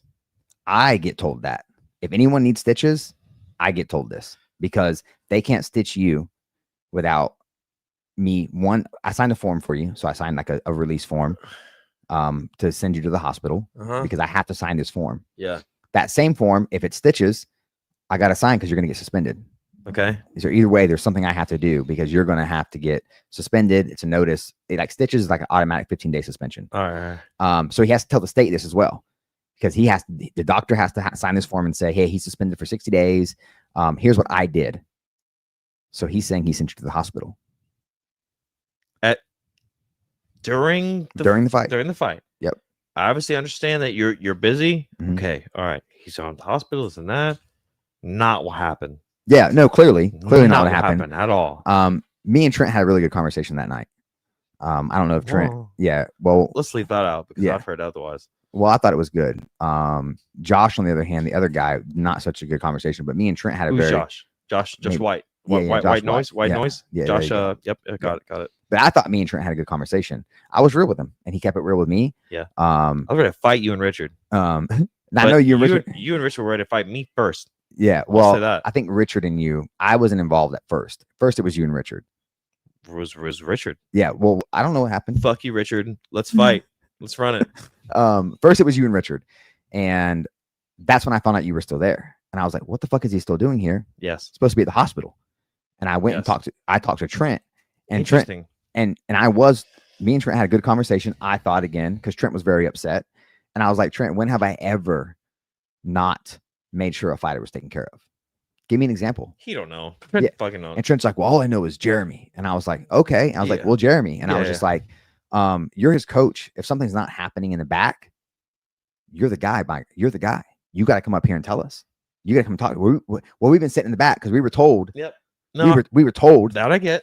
And I'm like, that I get. Cool. It was clearly a thing of miscommunication. Yeah. And that I understand. I knew that at the end of it, but during it was a rough time. No, you were concussed too. It's not like you were, well, maybe not concussed, but brutally concussed. I was absolutely concussed. But even worse, your body was depleted. I laid in the back for probably 30 to 40 minutes before I could even sit up. And then I puke on the ground twice, whatever. And then I lean back, and the fucking doctor's asking me all these questions about like, had this happen, bud? You know, I'm like, what, are you fucking at the event? Like, are you retarded? Like, and I'm talking to this doctor quite in, like this. Yeah, just like this. I'm like, are you watching the event? I have my fucking wraps on. Like, are you retarded? Like, the guy had enough with me. He goes to my mom and goes, that guy's being an asshole. Like, and I'm like, I don't fucking care, bro. Are you a doctor or not? Like, whatever. Get this fucking guy out of here. He's a nerd. Doesn't know what he's doing, whatever. They kept telling me, a doctor's coming to sit you up. A doctor's coming to sit you up. So I go, all right. I just puke, whatever. I'm laying back down. Let me just chill out. Whatever. Let me chill. Hey, a doctor's coming. So do you know who the person was that kept saying a doctor was coming? The main doctor I was beefing with. That's so weird. I have no clue what his name. I'm freshly concussed. Like I don't know the guy's name either. I know what he looks like. He's a smaller Indian looking dude almost. But it's the weird to me if he sent you to the hospital. No, I was never sent to a hospital because he goes, hey, you need to go to hospital. I go, I'm down to go hospital. Like, let's go hospital. If I could come on, I pay for this shit. He goes, yeah.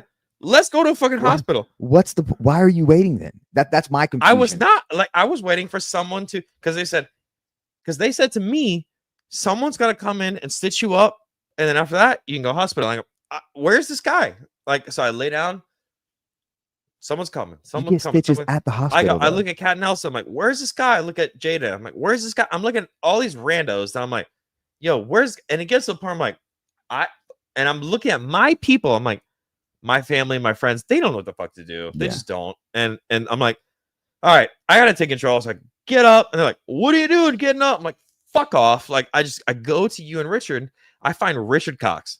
I go straight up to him, and I'm like, Richard, what the fuck is going on? And then I see everyone's taking a picture, like a pic, you know, end of the event. The event's over. The end of the event picture. I understand. I get that side of things, of course. And at this point, I'm so far past that I literally don't give a fuck. I'm like, get the fuck off the fucking cage. Get the fuck. Someone please fucking deal with this. And Richard comes off. He's ready to fight me. I'm like, I'm ready to fight you. Fuck you. Fuck you. Fuck you. Fuck you. Fuck you. You and I. Fuck you. Fuck you. Like I feel like a few of us have a moment where I'm like, I don't give a fuck. Fuck you. Someone stitched me up. So I need to go to the hospital. Yeah, you were mad. You were very upset. I was pissed. And fuck all y'all. Like, I don't give a fuck. Like, I don't know. I'm the fighter. Like, again, I don't hold any more weight than y'all do. But at the same time, they were cooking me. We're saying, doctor's coming.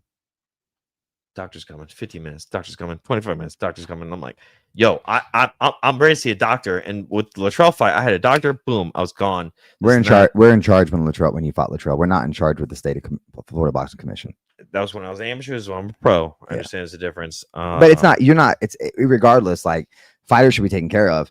And like, this is a common beef we have with the Florida State Commission, is that whether it's something like this, or it's a commissioner pushing someone out to make the walk when their song's not playing, or it's a commissioner pushing someone out of the cage whenever they want their post-fight picture, it's like, yo, for a moment, try to put yourself in that person's shoes. Richard was ready to fight me. Yeah. Well, I remember whenever you walked up, you were being an asshole.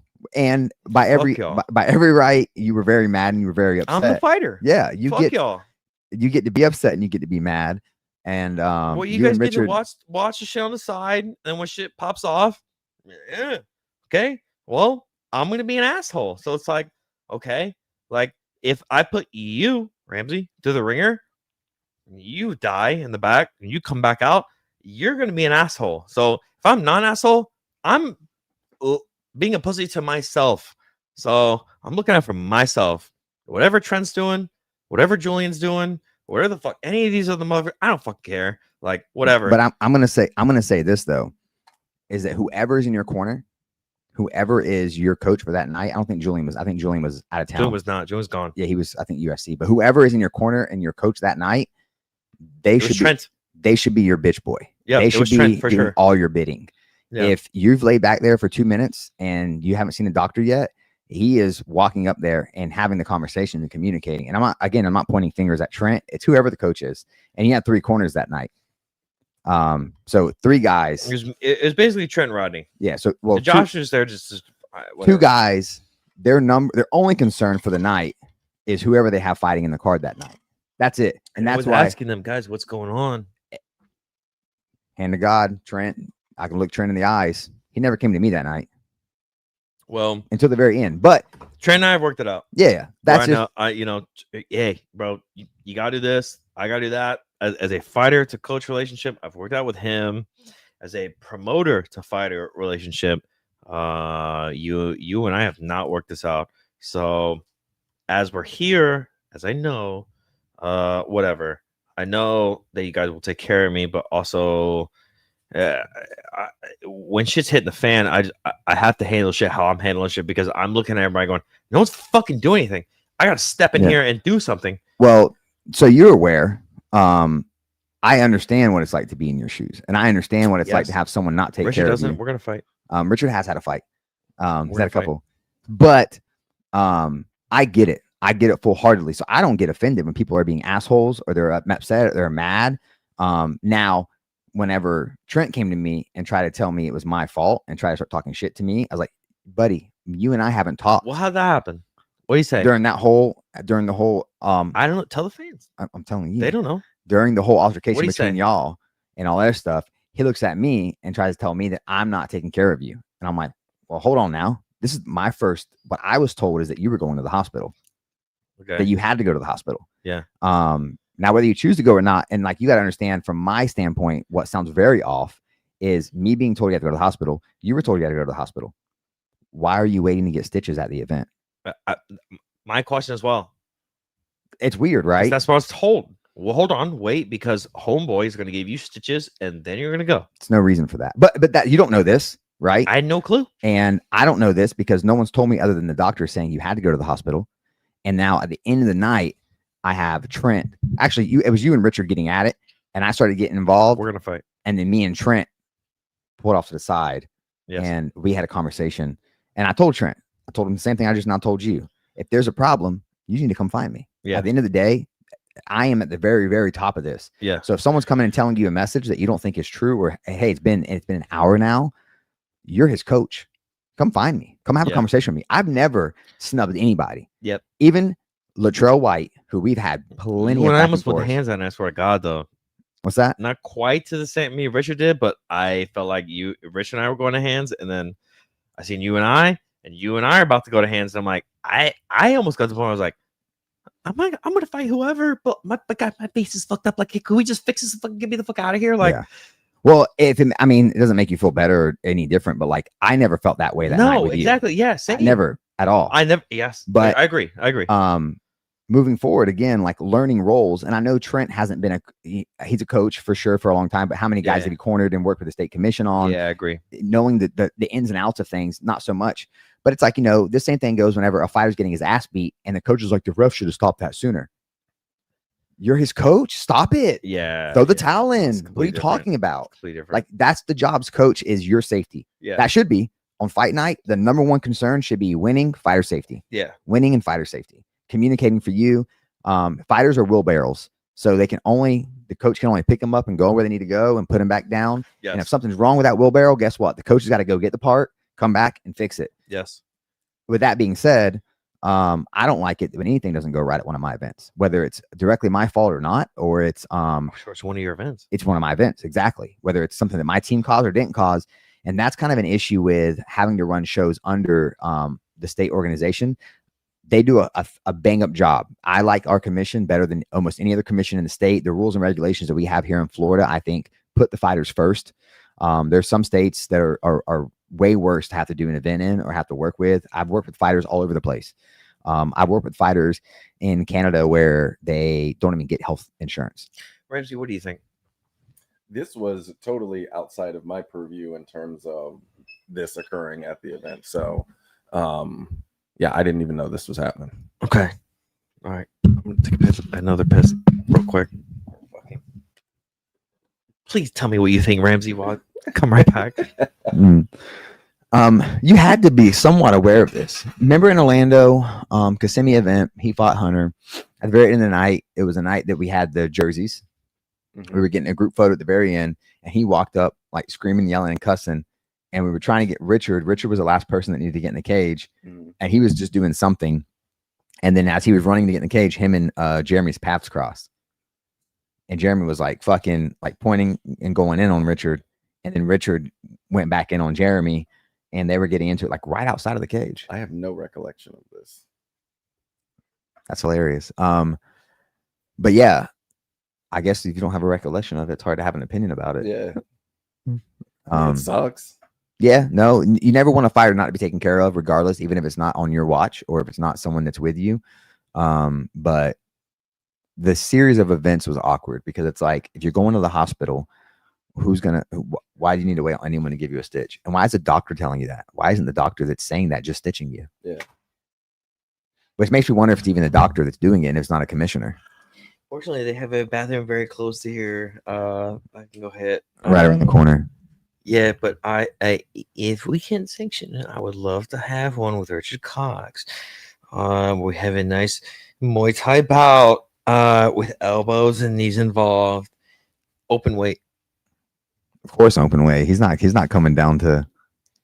There's no way we're meeting on a weight. You know what I mean? Who is Man, I don't know, bro. Just being honest with you, bro. A Muay Thai clinch with Richard sounds really rough. A Muay Thai, like if I were you, I would be aiming for MMA fight. He's not gonna take an MMA fight with me. Well, you shouldn't want to take a Muay Thai fight with him. I'll do it. I'm gonna do it. Speaking of open weight, Bare Knuckle is doing the open weight Tournament. where I saw a clip of him saying, Mike Perry could face Yoel? No, the big guy. Rothwell? Yeah, Rothwell. Ben Rothwell. I hope not. Yeah, I don't give crazy. a fuck. Hey, but Richard, hey, listen, it's time we run this, okay? Like, let's take it all off. All right. Listen, Muay Thai. Do you want it to be a pro bout? Like, do you want it to be like for the record, or can it just be in the an exhibition bout? Okay. For whatever weight, he's got to cut a little bit of weight. Whatever. What do you think he weighs now? 300? Probably right around 300. 300? So like get him below the heavyweight limit. Yeah, you got to get 275. You got to cut a little bit of weight or something, bro, because get him down to there, and I don't want to do a full fucking Muay Thai bout with Richard. I find that very interesting. And I would bet you in the coming times, okay, you can have your first round or whatever, but in rounds 2 and 3, I guarantee you, you get swallowed, Richard Cox. He's right here. Motherfucker. What's over here? Look over here. Motherfucker. I'm ready for that one for Richard. Okay. I feel like I've heard y'all. Have y'all joked about this before? Yes. Yeah. Also, in the initial times, Mitchell, whether Mitchell knows or not, and Richard fucking did not like Jeremy Williams. I was just a fucking pawn, a puppet to the whole thing, and I had a fight that fell through.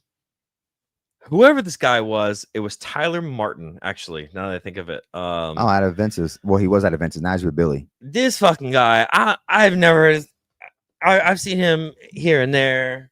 Whatever. He fell off. Fuck him. But Richard, especially, so rude to me on his first event that I was like, fuck this fucking fat guy, Richard Cox. Like, who is this guy? And then I come to it, have my face off with, actually, I had the face off with Andrew, where I was like, this fucking guy, he's here again. You know what I mean? And then I had the face off with Noah, with Mitchell, and with Brian, with Mitchell. And then, like, we kind of come to, and I learn who Richard is. And I'm like, all right, listen, like, this guy have been hating on me, and now you want to be my buddy. But, like, what have you done? Wait, how did he hate on you? I want to hear this. What was you the did hate? too? Tell me, what was the hate? So initially, I'm a, and for those who don't know, Combat Night is a very Central Florida affiliate, a promotion where I think Combat Night is the best regional promotion you can get to before the UFC, whether you're in South Florida, Central Florida, North Florida, whatever. And I tell that to everyone I know. But when I came to the scene, no one knew who the fuck I was, including my own team. Like, my own team didn't know who the fuck I was. So I went and told them I was a blue belt, and they're like, we're gonna actually start as a white belt. So then I go against Drew Halp, and I fucking fuck him up on the mat, and they're like, oh, okay. And they slowly bang, bang, bang, bang, bang. I become a purple belt with them, neither here nor there. But I had my first instances with Combat Night with Richard. And Wait, we're talking about me right now. I want to know how I'm gonna get to you. Okay, well, we know Richard at this point. I want to get to you. Like, but you weren't there. I don't know where you were. With this whole thing with Andrew, you weren't even worth my fucking time. Jeremy exactly. Williams. There we go. There you go, guys. Weren't worth my fucking time. I wasn't worth his time. I heard this guy was fighting on the card, and I said, "Who the fuck does this guy?" He doesn't know who Jeremy Williams coming is. To fight for Combat Night, and I'm gonna spend my time watching that cage side. Fuck no. I'm going to Vegas to watch someone real fight. Yes. Okay. Yes. Continue. Which actually I understand. Like, as I've gotten into the game, I get it. I had no skin in the Florida game. I had some skin in the Virginia game. So I'm figuring my shit out. And Mitchell's not even here at the fucking Guild nightclub. I see this fat motherfucker who that was at Caribe. Hold on. Well, because I had a fight with somebody that fell through. My teammates fought. Andre fought somebody, and Alec Brooks fought somebody. I forget who he fought. That guy Chris from ATT. That boy Apollo, or I know you're talking about Chris DeBell. So I was supposed to fight on that card with Tyler Martin, and I'm trying to talk to you. I'm trying to talk to Richard, and y'all motherfuckers are like, I don't know who the fuck you are, bro, but get the fuck out of here, bro. And I'm like, all right, I get it. And that's what led me to have this whole thing, amongst many other thoughts, with Andrew, and I gotta got our attention, this and that, which has led me to be where I am. You guys hear that? Y'all are fucking welcome. Jeremy Williams, you're fucking welcome. Bros villain arc right here. Yeah. You're welcome. It's the truth. I mean, if you want attention, go fucking get it. If you don't like somebody, you don't like the way they treat you, then do something about it. It's just the truth about it. It's the fight life. It's your work life. So what was the interaction though? What? Because I don't with you or with Richard? With me. I don't care about Richard. You can talk to him about that. I want to know about our interaction. My fight with Tyler Martin had just fell through. How did it fall through? Why did it fall through? Tyler Martin pulls out because he's a fucking missed pussy. weight. Fuck you, Tyler Martin. You're a pussy. I know he had a couple times where his weight was an issue, and like last minute fell out for no reason. I'm so involved with this. Obviously, I'm the fighter or whatever. That I DM Tyler, and I'm like, why'd you pull out? I heard from them you pulled out. Why'd you pull out? He didn't have. I DM'd him, Tyler, pussy. I DM'd him, and he had no answer for me. He opens it up, leaves me on red, and I'm like, all right, so he pulled out because he didn't fucking want to fight me, like whatever. I see you at the event, and you're passing out t-shirts to all the fighters, and I go, hey, let me get one, and you're like, are you fighting? I go, no, because and you go, you're not getting a t-shirt, and I was like, all right, motherfucker. Like, all right, so that was the start of the arc of me. Like, did you get a chance to tell me what happened, or did I just continue on and keep going when I was going? You so kept see, going. you didn't even get a chance to tell me. Fuck you. Fuck okay. Yeah. If it's fuck me, then fuck you. You know what I mean? So, I feel you on that. Yeah. So I was like, all right, this guy fucking hates me. I fucking hate him. Guess what? And then the next time I get there, I don't want to show up. I'm ready to see you. Like, I'm like, fucking, where's fucking Mitchell Chamale? This fucking motherfucker. And he's not here. It's Richard Cox. And I'm fighting Andrew Nelson, who, he pulls up and everyone's like, it's lights out, little brother. Like, like that, it's like we got this big fucking thing going on. That's neither here nor there. But where's Mitchell? I have this fat motherfucker standing between me and Andrew. And we got fucking we got Richard Cox. All right, fine, whatever. I'll deal with it. So I walk up and I do my face off. I yell, it gets the attention that I want. Not quite the ESPN level, but I didn't know who Richard was at that point. And I had similar instances with Richard where, fuck you, Richard, we're gonna fight. We got into it, and then eventually I came to with you guys where. So man, you said I was a narcissist, but hell yeah, you were the one that thought I should care about you. Never. I don't give a fuck if you care about me. I don't know, man. I felt like in the beginning there you wanted me to care about you, and I just didn't, and that started the villain arc. I feel like you wanted me to care about you way more than I want to care. When you wanted me to care about you, I mean, we're talking about. Well, I think you wanted me to care about you so that I could care about you, so that you could care about me. I think I was. If we really want to get into it, I was with a team, and you were like, come over here, try this out, which is you wanting to care about me. Okay. Mm-hmm. And then I say, let me try it out. I did, which most of you guys don't have the fucking balls to fucking try different shit out. But for the record, you came to me saying that you wanted to try something new. Did I? Or did you say, hey, let's get coffee? I'm positive. I got the messages to prove it. I got receipts. I'm like Candace Owens over here. I got the receipts to prove. To say what? That I reached out to you and said, hey, thanks for supporting me in my fight with whoever. You know what I mean? No, I don't think it was like that. I think it was, hey. I think it was, hey, let's go get coffee. I think it was. We did. And so we went to go get coffee. We could talk about maybe between Noah and Shane, my third, fourth amateur fight, whatever. And then it came to a point of I definitely expressed disinterest in my current situation. A lot. I'm not saying you pulled me out of that. I had my own thoughts. Yeah. Yeah, for sure. That's So all I'm saying. I came to you with the things that I was thinking, and you had a platform for me to put myself onto. Yeah, for sure. No, I'm not saying you made the initial. what's it called? Shopped you. No, I think if anybody, any fighter, and I've told people this before. I've had guys from Fusion who are not happy at Fusion and they want to go somewhere else. And I tell them, here's a spot you can go. Here's a spot you can check out. See if it fits your whatchamacallit better. Because I think too many guys, whether it's Fusion, Jungle, Dark Wolf, whatever gym they walk into for the very first time, they sign up. I tell you what, bro, it's been insane because I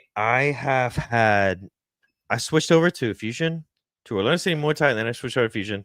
Actually, in the reverse order, I went to Fusion and then Orlando City Muay Thai, and I was doing all three, and then fucking Jungle completely pushed me out of there. And so, what blows me away is when I talk to all the Jungle guys, is their perception of what happened there. And they go, for example, one of these guys, I just moved in with me. He goes, "Hey, I don't have anywhere to live.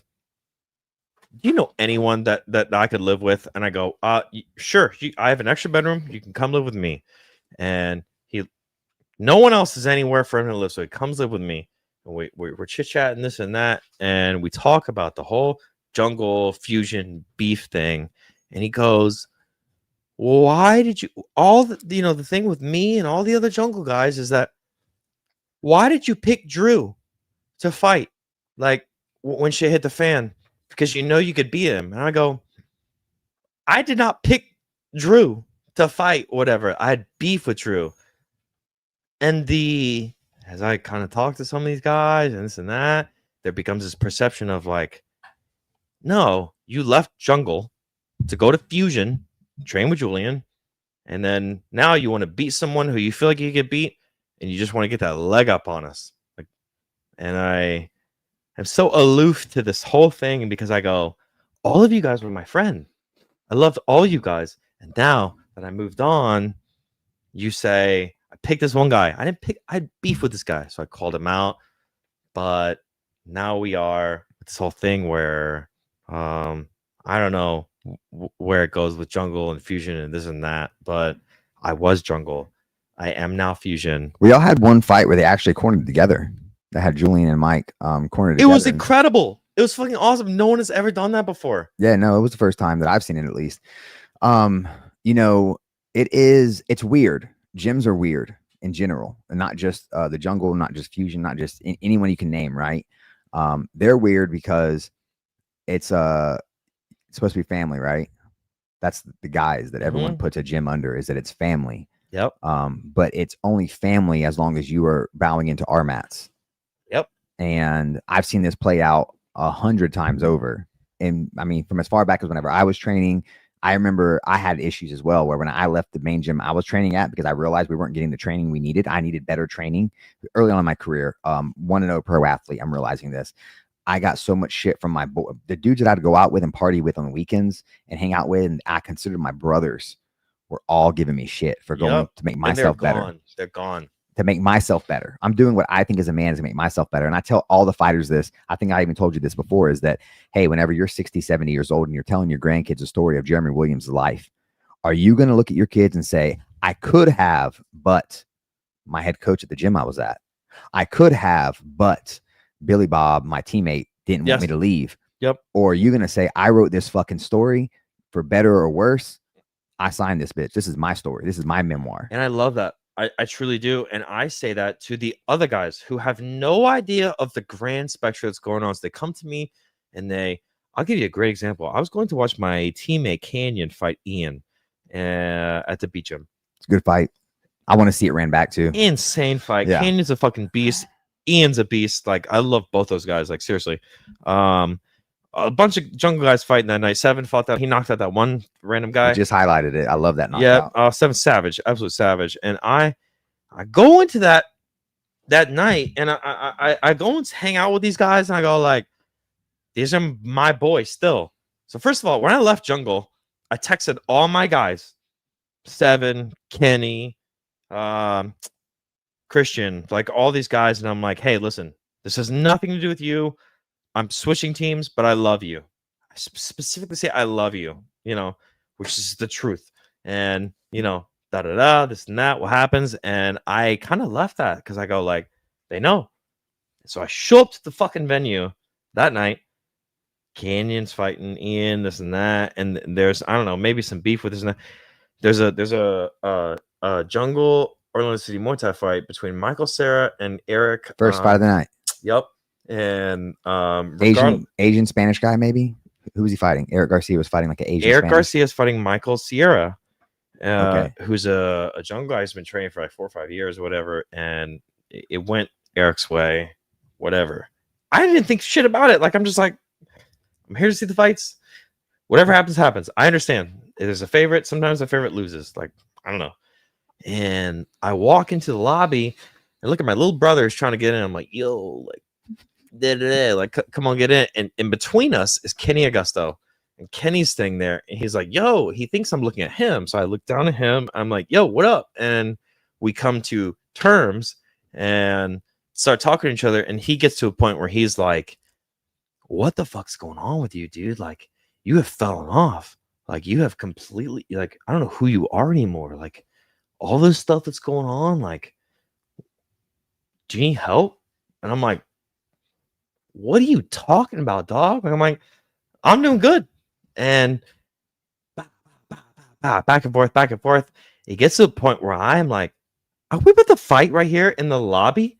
And he's like saying, like, I'm just tired of the jungle fusion beef, like this and that. I'm like, nothing that I have done has resonated to this jungle fusion beef. I don't give a fuck about Mike Lee has gone on with Julian.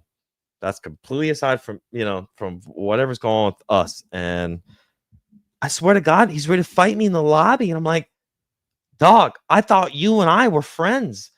And I realized after that night, it was everyone else too. He was just the only one bold enough to present that information to me. You know what I mean? Well, there's important things to mention here. Number one, everyone lives in their own reality, and everyone's the main character in that reality. It just is what it is. Like, yeah. So, if Kenny's only getting his side of the story, and you're only getting your side of the story. Yes. And then whenever y'all hit and meet in the middle, unfortunately stories don't match, and that makes it even worse. Yes. Because and not for nothing, I'm not saying Kenny's a liar, I'm not saying you're a liar, but right. You see things one way, Kenny see things one way, and then everything falls in the middle, and hopefully you guys can figure it out. Maybe you can't.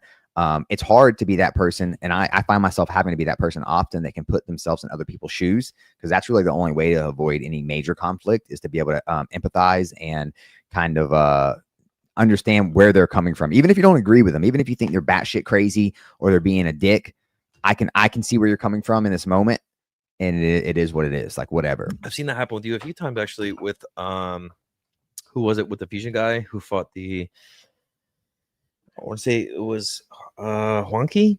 I want to say it was Huanqui, yeah. But a rough night. Yeah. But like, what I try to tell people is, one, I know that the jungle, and there's certain guys from fusion, there's certain guys from the jungle that think there's just beef between fusion and jungle. Beef, in my eyes, guys, beef is like, we can't be in the same room together. Like, that is just it. Yeah. But when you have two of the gyms that are the top gyms in Central Florida, there's no doubt about it. Most fighters,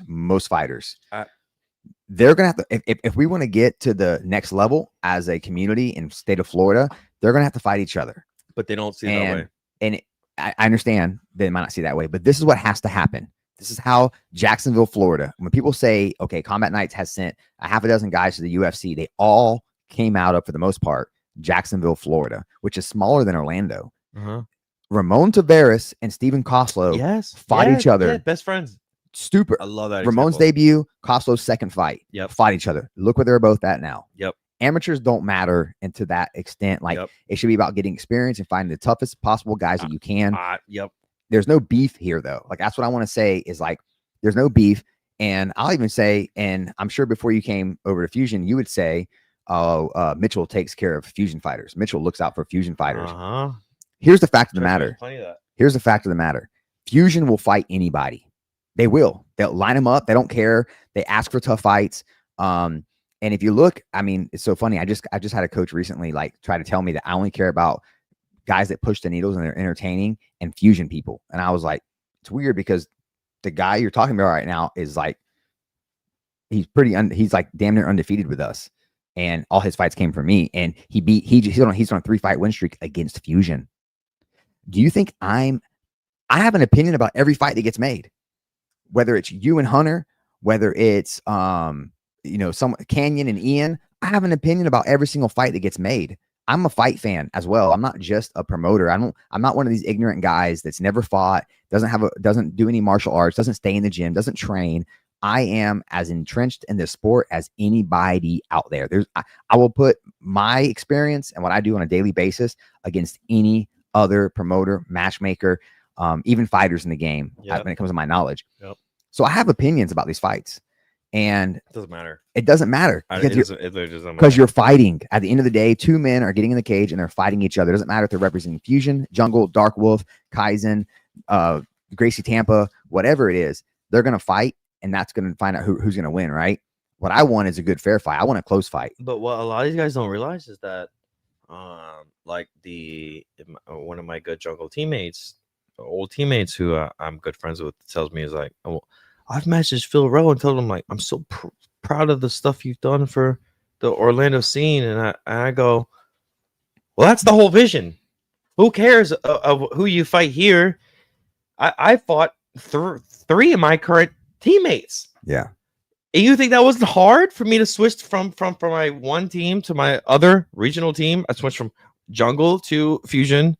And you had a mark on your back when you showed up to Fusion. 100%, bro. You had a mark on on your back. Like when I first got there, like they were like, "Yo, fuck this kid." Like I remember I had a round with Mark Juarez and Julian's over watching, and I got all these guys, and they're fucking ready to kill me. And I'm like, am I gonna make it out of this fucking training session alive? But I pushed and pushed and pushed, and what I realized, what I continue to realize, is that it doesn't matter what all this regional shit is. So it's like, okay, yeah, you're proud of Phil Rowe for doing all this stuff. Yeah, it's what Phil has done to get out of the Orlando scene. Like, that's what your head should be. Your head should be fighting these guys, not these guys. You know what I mean? Yeah, you got to fight these guys, but like, also, they don't matter. Yeah. Most of these guys are going to fizzle off and this and that. It's like, you have to maintain and rise above. And if you can't see past that, that's on you. You know what I mean? So for them to say that, and then to come at me for being like, oh, like you're against the Jungle guys or whatever, to me is like absolutely asinine, because I'm like, no, I'm not. I love all you guys. But for me, I'm just looking at this as like, I have to fight these guys. And for them to say like, oh, like, like when I made a call out video. Well, I think I even stopped at one point. You were saying you were wanting to come over and train at Fusion, and I was like, well, maybe you can fight Shane before you do that. I was like, they got a bunch of good 35ers. Like, don't come. Like, I know you want to come, but like, let's get this other fight in, because I want you to get the opportunity in a competition setting to fight a guy like Shane Godoy, because he's the type of guy that's going to make you better. And I did, and you did before you did it. Shane is a tough fight. But that's just to say, like, to kind of like regress and say that, if you go look at Jacksonville, every team was fighting every team. The guys who cross-trained together were fighting each other, and look at how good they are now. Look at how many guys they got to the UFC. Mm-hmm. And it's happening in Orlando too. We have some amazing fights. We do have some Jungle and some Fusion fights happening. Dark Wolf is always stepping it up, taking tough fights. So it does happen some, but I wish it could happen and there wasn't this stigma of like, oh, well, the Fusion guy lost, so Jungle's better. Or, hey, the Jungle guy lost, so Fusion's better. And, of course, on the night of, you're going to hear the chant, Jungle, Fusion. You're going to hear those chants. That's fine. It's competition. Fuck it. Yeah, it's competition. You need that before you get to the next level. But a lot of these guys forget. I lived and breathed that. I was like Mike Lee's army, this and that. And I was like, it's me versus Fusion. Like, I want to kill Fusion. And I essentially did. But at the end of every fight, it's all love. It's come drink a beer with me in the parking lot. None of them ever saw that. Like, after every fight, I would go up to Julian and say like, yo, like, I really respect you, what you're doing, this and that. But none of these guys ever saw that. Like, so eventually when I started working with Julian, it became a different thing of like, oh, he left us and started working with them, this and that. So it's just, it's not that. That's not what it's ever been.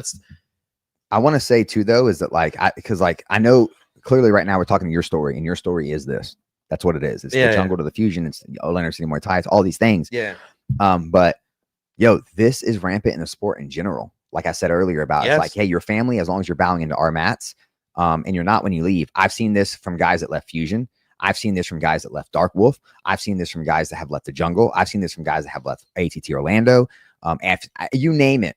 I've seen this attitude, and I'm sure there's more intricacies involved. And there's things that happen that like, yeah, well, he did this or he did that, or he said this or he said that, for sure. But if we're family, if this is the guys we're hiding under as we train together, that we're family gets over shit. Like family doesn't hold a grudge because you're not training with us anymore, or you thought you needed to go over here to grow and get better. I should be happy for you that you're trying to step out and make yourself better. But they're not. And that's one thing I really realized. I lost all my friends, like literally all my friends. Everyone that I was like, you watch this video of me. We played it earlier of me cutting my throat, and Seven Perkins and Chop, Christian Went are screaming at the top of their lungs in support.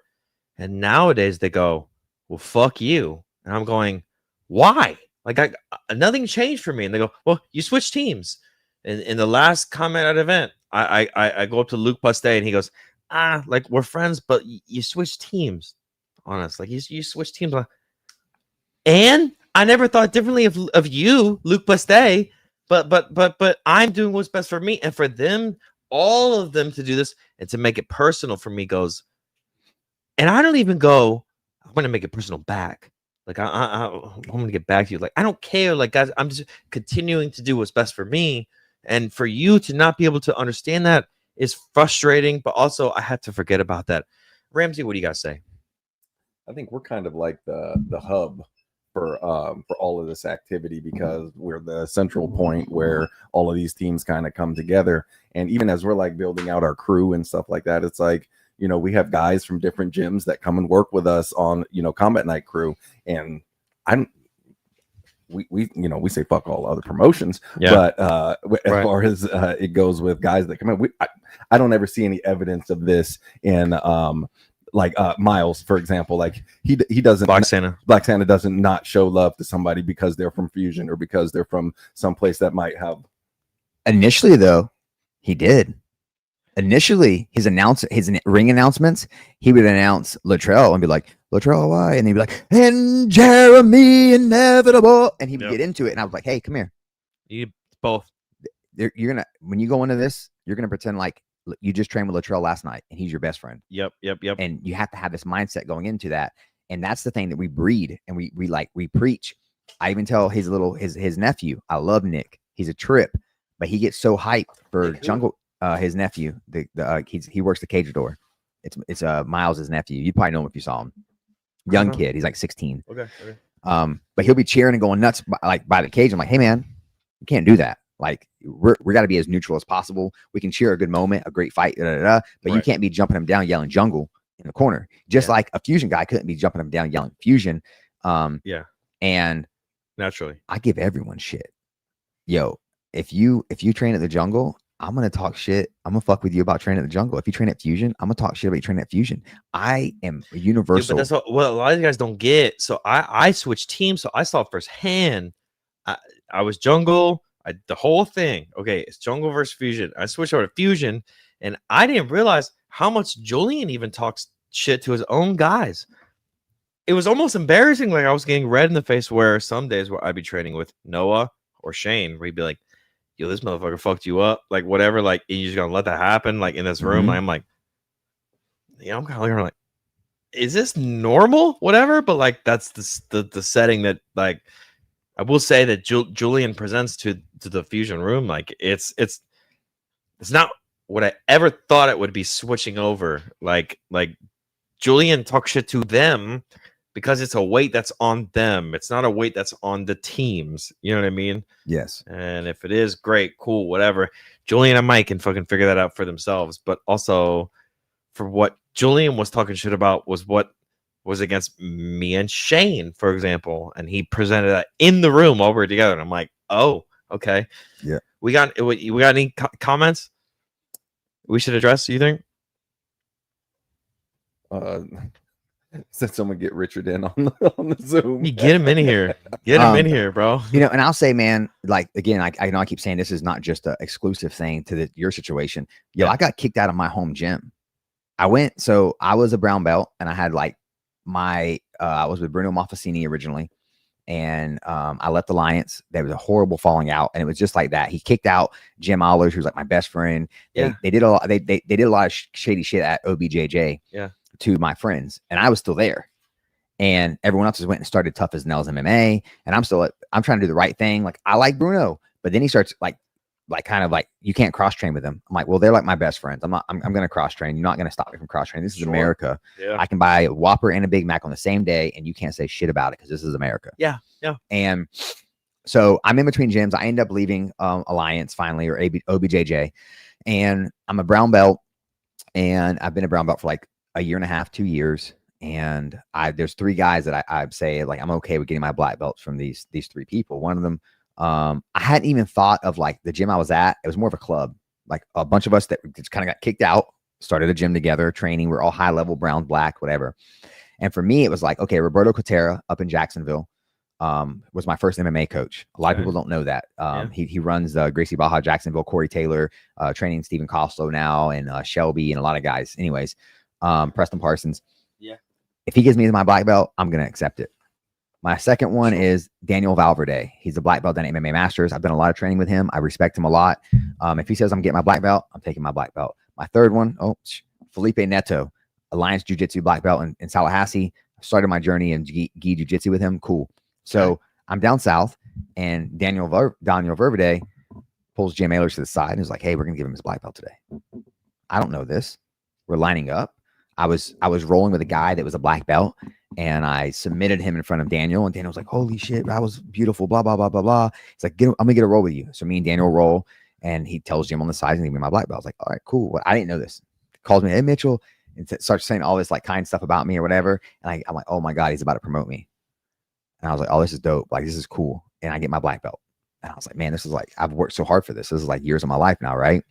And then I start, Jim's like, yeah, what do you think so-and-so's going to think? Like, what do you think that your home gym's going to think? And I'm like, it's more of a club. It's not really a gym. And there's been no conversation really about like, you're my black belt. It's just, I'm kind of floating right now. Oh, but someone else gave it to you, and listen to this. Family, bro. This is family. I left OBJJ, a high-level gym, to go start this gym with my boys. It's a tough one. And I get a call.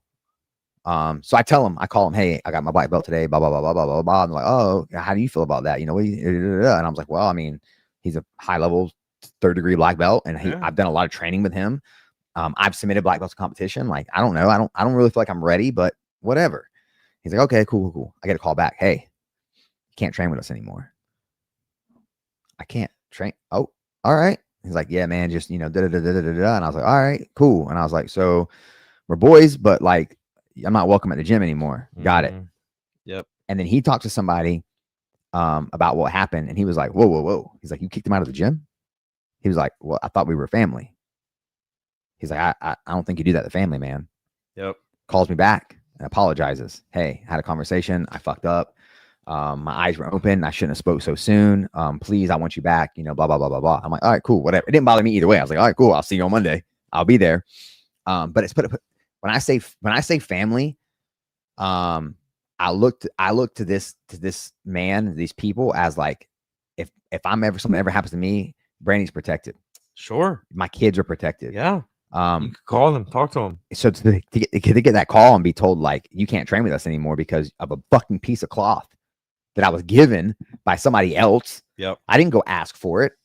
I didn't even like make a big post about it. I just like, got given a piece of fucking cloth. It don't matter. And that's whenever I learned, I was like, man, this whole Family Guys thing that they're toting around here in martial arts is fucking fake. Bullshit. It just is. Yeah, it's absolute bullshit. And I hate it because it feels very good, right? It feels good to be a part of a family, and like you feel that. Yeah. But man, as good as that feels, it feels equally as bad whenever you realize you're not. Yep. You realize you're on the other end of it, because it goes, I am a part of this family. I am this and that. And then when they say, oh, well, you got your black belt from someone else. Mm-hmm. No, actually, fuck you. Yep. It kind of makes you go, What do you mean, fuck me? You know, I followed the guidelines. Sure, I'm kind of painting my own picture, but at the same time, like, so you Yeah. know, it doesn't matter. So a lot of guys that come to me and been like, well, how much they charging you? You know, they're asking questions now, like, you know, how much money they making off you? And, you know, that's a different story. But, you know, I don't know. I just never thought of things that way until it happened to me. Yeah. So, I guess whatever. I guess in that sense, now that you know what's happened to me, it's happened to you different ways. What advice would you have for people who are going through that and maybe teeter-tottering? Man, the fact of the matter is, and I told you this too. Like, you were asking me, like, I was like, man, if they really care, whoever cares about you is going to still be there at the end of the day. It doesn't matter if you stop training, if you go to another gym, if you just, whatever happens, they're going to be there for you regardless. And throughout my life, I've learned this as well. So I've got to put myself and my family. Now it's my family too. But when I was fighting, fighting is a very selfish sport. You have to put yourself number one. And if you're sitting somewhere, whether it's the jungle, whether it's Fusion, whether it's Dark Wolf, whether it's Train Fight Win, Wagner, you name the school, doesn't matter. But if you're somewhere and you don't feel like this is the best place for me to be, what the fuck are you doing? Like, just wholeheartedly, what are you doing? I agree. If you're questioning that narrative of like, is this the best place for me? The only way to find out is to go somewhere else. Yeah.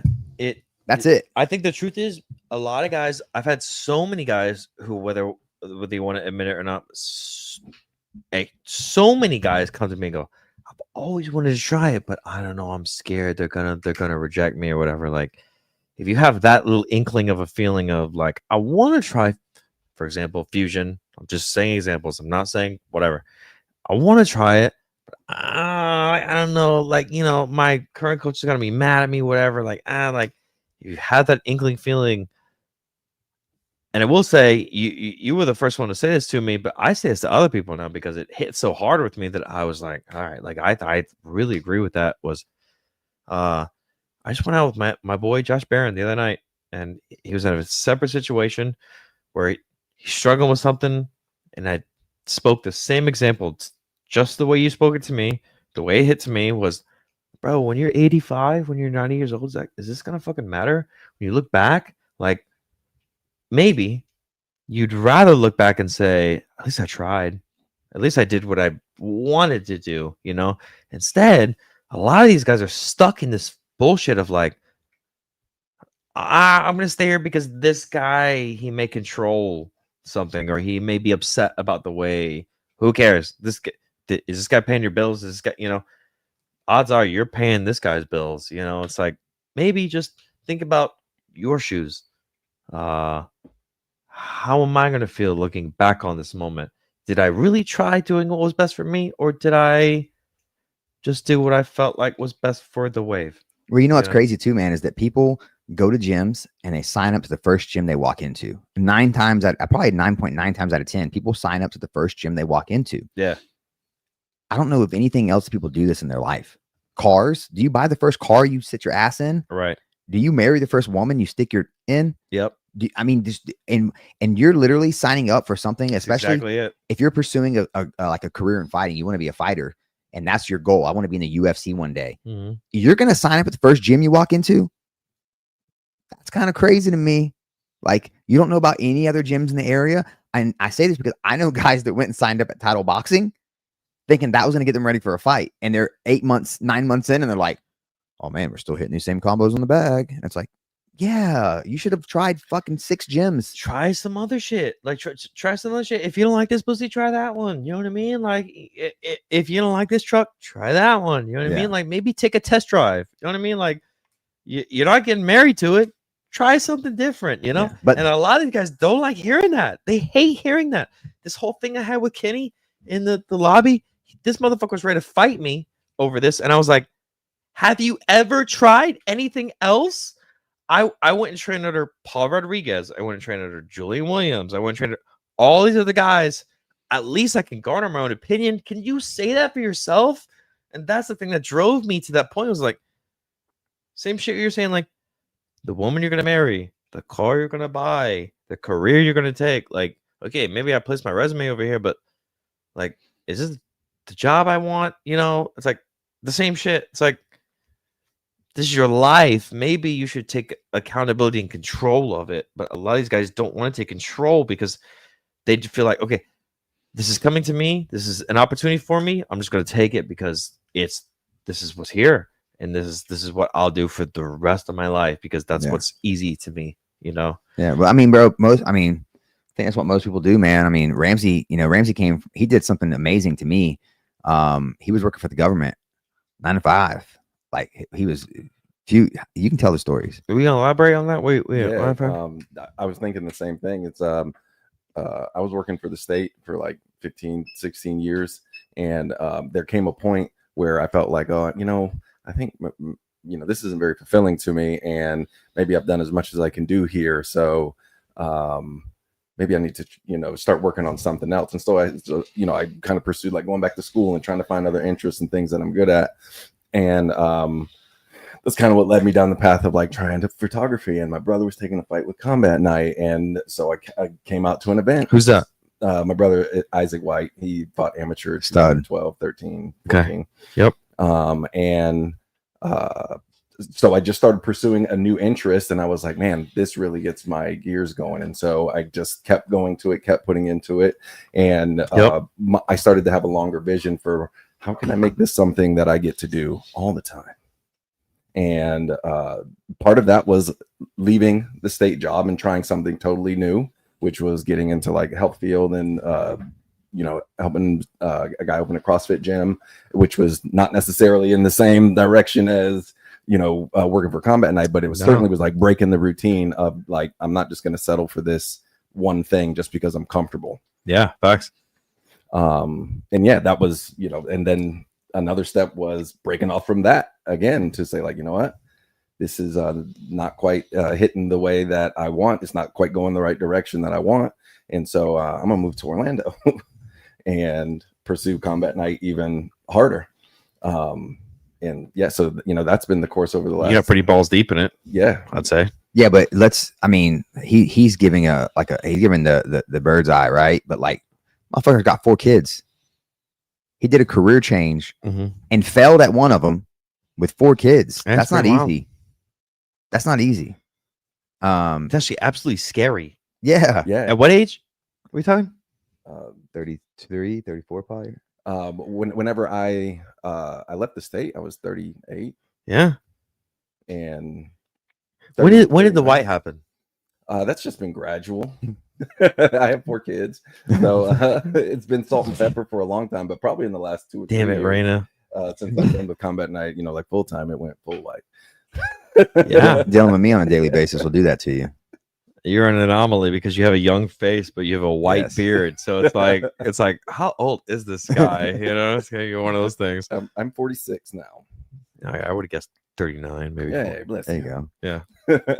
Yeah. It's. I mean, when I hear people talking about like, oh, I really want to pursue this, I really want to try that, and I've heard you say this for 5 years. You really want to be fucking comfortable. That's it. You just want to be comfortable, and that's cool. That's America provides that. You can be comfortable in America. We could always come back to the staple of what we've always talked. This whole conversation always talked about is like, being comfortable. The face off, for example, like all I want to do is get in there, do my face off, get out. That's easy. And then I fight. That's easy. But you do what's comfortable. There's no risk. There's no reward. And I think at the end of the day, what you really should look at is, yeah, this is risky. People are going to hate and say all this shit, but at the same time, you may reap something of it. It's it's the worst for me whenever I see guys. And this is I can probably pick a guy out of every gym again that for whatever reason that gym's not working for them, and maybe they're just not a fighter. That could be it. Maybe they're just not a fighter, which is fine too. You know what I mean? Sometimes it's hard for them to figure it out, but sometimes they just need a different style of coach. They need a different outlook or a different mindset or a different game plan or a different strategy or a different style of fight. There's so many styles of fighting out there. And unfortunately, a lot of coaches can only really coach a couple. They can't like do them all, Yeah. There's some coaches out there that have managed to, they can make. Trevor Whitman has made wrestlers great, strikers great, women great, you name it. Yeah. But it's like, I hate when I see a guy who is down and out, not doing well, and he's kind of griping, because they message me and they're like, oh man, I don't know how I feel, like so and so said da da da. I kind of took that sideways, da, da, da, da. And it's like, all right, well, what are you gonna do about it? This is the third time you've messaged me about this. What are you gonna do about it? And that's kind of where I get to it. But a lot of these guys won't, or don't, or they don't know. So this is something that I've thought of in my recent years, is like a lot of these guys have no path. These fighters, for example, is a great path of, all I want to do, bro, get ready for fight and fight. That's it. I don't want to worry about the other stuff. The other stuff is the most important stuff. You know what I mean? Like the stuff is what we're talking about, is where the money is. Everyone's fighting. If you're in the fight game, they're fighting. Yeah. So all I want to do, I want to train, I want to fight, I want to go home, eat taco, but what the fuck? You're aloof to the whole thing. Like the point is to garner attention, gather people, like get your folks involved, like people completely forget about sponsors, the this and that. Like it's completely gone from them, where I feel like there's a niche where a lot of these fighters don't understand, where they go, I show up, I train, I fight, I do what I do. That's that. They're cold. It's like, okay, cool. You're a fighter. Cool. You're a fucking retard. Like, also, there's guys who go, I show up, I train, I fight, I reach out to sponsors, I tell my family that I'm fighting, I tell my friends this and that. Like, I do things that garner extra attention. Like, buddy, the best fighters forget or don't want to do the extra part where they could make way more money and garner way more attention. So maybe one day I'll transition to a point of where I come manager or something, where, hey bro, you're kind of, all these little holes that you could fill in are so easy. I don't want to call guys out, some of my best friends, Cody Cook, Derek Babcock, some of the best fighters in the region. People don't know who these guys, they fill up seats. Don't get me wrong. They sell a lot of tickets. They fucking really sell tickets. But I'm online, I'm looking at these guys and they're not getting numbers. I'm like, they should, because these guys are the best guys that I train with. These guys are literally the best. I will say, at least some of them, when they win, they do show out. They have they at least they'll do that. But it's like some guys win and they're just like, It's like, oh, yes, come on. David Masi has done a good job. Romello, I don't know. He's kind of done his thing. Some of these guys, Babcock dances, flips, does the crazy handshake thing, does all kinds of.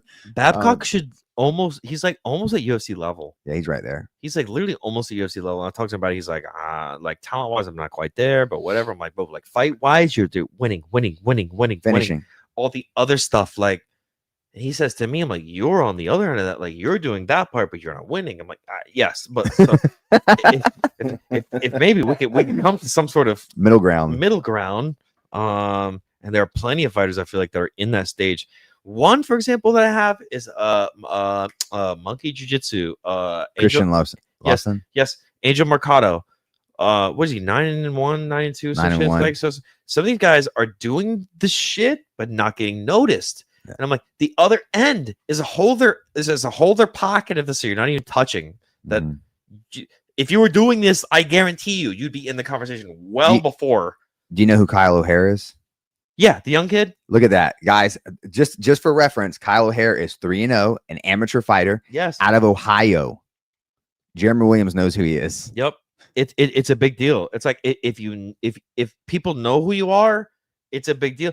And a lot of guys, you talk to them about the same shit, and they go, "I don't care." Fighters, just the way fighters are. They're I just want to train or fight. That's it. It's that's not what it is. Yeah. You have to take yourself out of that and put yourself into the fans' shoes. Who do the fans know? Do the fans know the guys that just train, just fight, just show up and fight and leave? All right, maybe you had a cool finish, but that's something very different. The people know people who are doing cool shit. People know who Conor McGregor are because he's done all this and that. It's talk. Yes, exactly. Yeah. They can keep themselves in their own shoes, and they can ask themselves, who do they know in the fight game, and why do they know them? Yep. Now take that and say, okay, well then, how do I get people to know me? Doesn't mean you go copy whoever, but it means I need to be who I am. I need to show people my Yep. personality. Yep. A great example of this is JP St. Louis. If you're around JP, you think he's an asshole. Hand to God, I did not like JP when I first met him. Wasn't a fan of his. Whatever. He seemed like kind of like a prick. I got to know him a little bit. Okay, he's cool. Got a cool personality. Yeah. Now he's on social media. He's got like 30,000 followers. He started with under 10,000 followers a year ago, and he's up to 30,000 followers now. He's been killing it. Just showing his personality. Killing it. And I offer this And all the time. consistency. You know. Consistency for sure. Yep. And I offer this all the time. Like, guys, you're more than welcome to hit me up. I'll give you some ideas. Go look at my page. Whether you think I'm cringy, whether you think I'm funny, I'm stupid, whatever. I garner a lot of attention. People come to watch my shit. Yeah. And I'm not fighting, bro. I get hit up for sponsorships all the I time. believe it. Super rare. You know how we do the gloves and we're always plugging them and giving out like boxing gloves and shit. Yeah. It's because they wanted to sponsor me. And I said, hey, I got a whole bunch of fighters that could really use this. What do you think about doing some drops on some gear? And guess who I give it to, guys? Guys that are entertaining and understand the game and want to share it and know how to show love on social media. I can't go give it to Billy that makes one post a month and doesn't have any kind of attention on him, because now Super Rare is not happy because they're not getting any love back to them. So I have to go give it to the guys that are giving love to the game. But like, yo, I just got hit up for a $10,000 vacation in Canada because of my IG. $10,000 vacation in Canada, free. What do you attribute that to? Just showing my personality, just putting myself out there, being entertaining. And I have my whole point of me starting my social media side of things was to bring attention back to combat night, to get the fighters involved, get them some attention, bring attention back, understand if I needed more reps, right? Like I can only get so many reps from a face off of trying, and I can't control anything that you guys are doing. So I have to, whatever you guys give me is what I have. So I wanted more reps. So I started doing stuff myself. I started trying to be entertaining in the MMA space and in my home family space and bringing attention back to combat night. And now it's really stupid the opportunities I've gotten. I got paid by Meta and UFC to go do content for one of their events. I got paid. Crazy, bro. The step into, yeah, I love it. Honestly, I do. And it's not hard. It's really not. Like I have 2 kids. I run a business. Yep. I come do podcasts. I'm all over the place, always doing something. And I find a way to still make content. Yeah. You're willing to evolve. And that's the thing to credit JP even on that is. I gotta pee again. I'm sorry, Ramsey. No, please you're continue. good. Probably. Always when you're talking too. Well, I want to give him credit for 6 months to a year ago that he came into this office and he was like, hey man, you've been running the Combat Night YouTube page. Has been blowing up. What are some stuff that I can do on there to try and like help improve my page? And we had, hour-long conversation where he's taking notes and I'm just telling him little things that I picked up and learned along the way. So that willingness to, put yourself out there and say, I don't know exactly what I'm doing. Do you know something that could help me? It all goes back to willing to be uncomfortable. Yeah. Like sure. You just cannot, if you want to be successful in life, doesn't matter what we're doing now. If you want to be successful in life, you have to be willing to be uncomfortable, because if you're just comfortable your whole life, you're never stepping out. You're never going to grow. And I see that JP again is a great example, because he also came to me and picked my brain. He'll still do it. Hey man, I noticed this has been happening. That's been happening. What do you think? And maybe he doesn't listen to me, but he gets my opinion. Where I tell guys all the time, like, yo, hit me up. I used to, and that's probably why I'm so close to guys like Steven Koslow, Ramon, Preston, Trey, because these guys used to really come to me and ask me questions. And nowadays it doesn't happen as often, but I'd give these guys templates on how to get sponsors. Like I would have an email that I'd give them and I would help guys get sponsors and help guys grow their platforms. And I used to get hit up a lot. And now it's kind of like once in a blue. JP was probably the last guy. Timmy has leaned on me a lot. But I am an open book. I've had nights at my gym, at my home gym, where I have Dark Wolf, Jungle, Fusion, and They have no idea how to get sponsors. easy. But I will say I've talked to my old, current, whatever teammates about this, and they go, like, maybe if someone in the gyms owns a bakery, like I'll work with them or whatever. Like you reach out to the people you want to work with, and you'd be surprised. Like it's insane. So there's a niche there. No one likes being told no either. It's an art to be able to like accept being rejected. Bro, it's actually insane, because I feel like I have figured that part out, and a lot of these guys are anti that, and I'm like, that's where the money is. That's where the attention is. Like the face-off stuff, yes, but also like in the lead up being like, hey, I'm a 3-0 amateur fighter in Orlando, Florida, and I want to represent your brand, some sort of soap or something. These guys, the defense soap people, thank you for this shit. It's like same shit. It's like I want to represent you. Can we work together?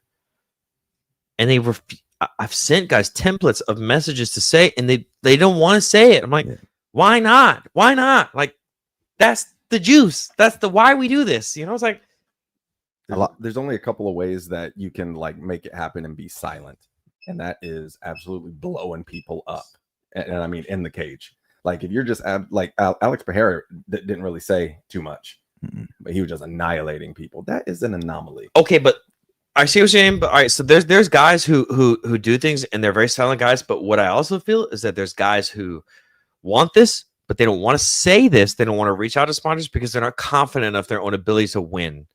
I don't want to reach out to sponsors and say, hey, work with me. I don't want to work out. I don't want to reach out to Doritos and say, hey, Doritos, please work with me because I'm a good fighter.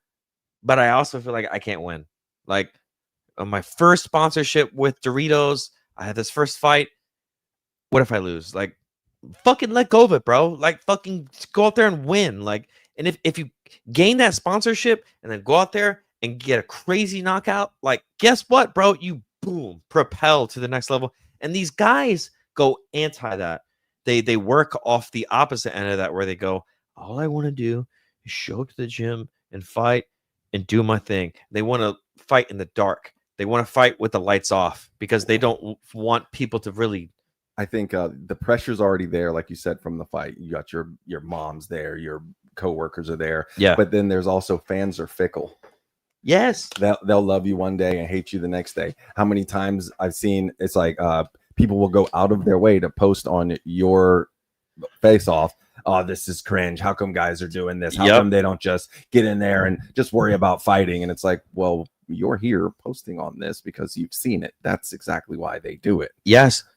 And from the perspective of like fans love you one day, hate you the next day. It's like, hey, so long as you're watching, but that's really what matters. But the thing is, like so any notable business, anything that's super popular nowadays, usually Amazon, Nike, whatever, these guys went through a risk of doing something that they weren't sure of, and it came Bohemian Grove. Yeah. What do you mean? Explain. It's going down conspiracy rabbit holes. Shit. You know, like you have to suck aging old man's pecker to be successful in Hollywood type shit. Oh, that's another one. There are other ways to be successful. Yeah, I mean, if you're talented enough, you know, get in there. You know what I mean? Like, I don't fucking know. Yeah, put yourself out there. I would say you could do that route. That's a feasible way to go about things. But the only other way you could really find success is by being undeniable and also penetrating people who don't want you to necessarily gain success through their path or get penetrated by people that want to gain success. And we love penetrating. It's our favorite fucking thing to do. You know, I tell, it's so funny. Like I have a lot of people, man, over the last 2 years, I kind of like it. I have people who really hate me. Like they genuinely despise me as a person, which is You talking about specific people? Oh yeah, people really dislike me now, and not just like there's people in real life that dislike me. So I'm not going to. I don't even care. Like I don't even. They're not worth my naming. But some of them I don't know. They're 0-0, 0 post, 0 followers, following 0, commenting hate to me and trying to talk shit to me and messaging me messages. Which that means someone is so cowardly that they can't do it from their own page or come up to me like a man and talk to my face, which is hilarious. But that's a big one. You know, people, it gets me when people in the sport who are also, maybe they're sanctioning bodies, maybe they're matchmakers, maybe they're promoters. Promoters, I'm okay with taking some heat from, because at least you're putting some skin in the game. You're risking some money. You're not just taking from the sport. But if you're not putting money in this game and risking money, I don't give a fuck what you got to say. I don't. Like, and that can be skin. You got skin in the fighters got skin in the game, right? It's different. Mm-hmm. But if you're just he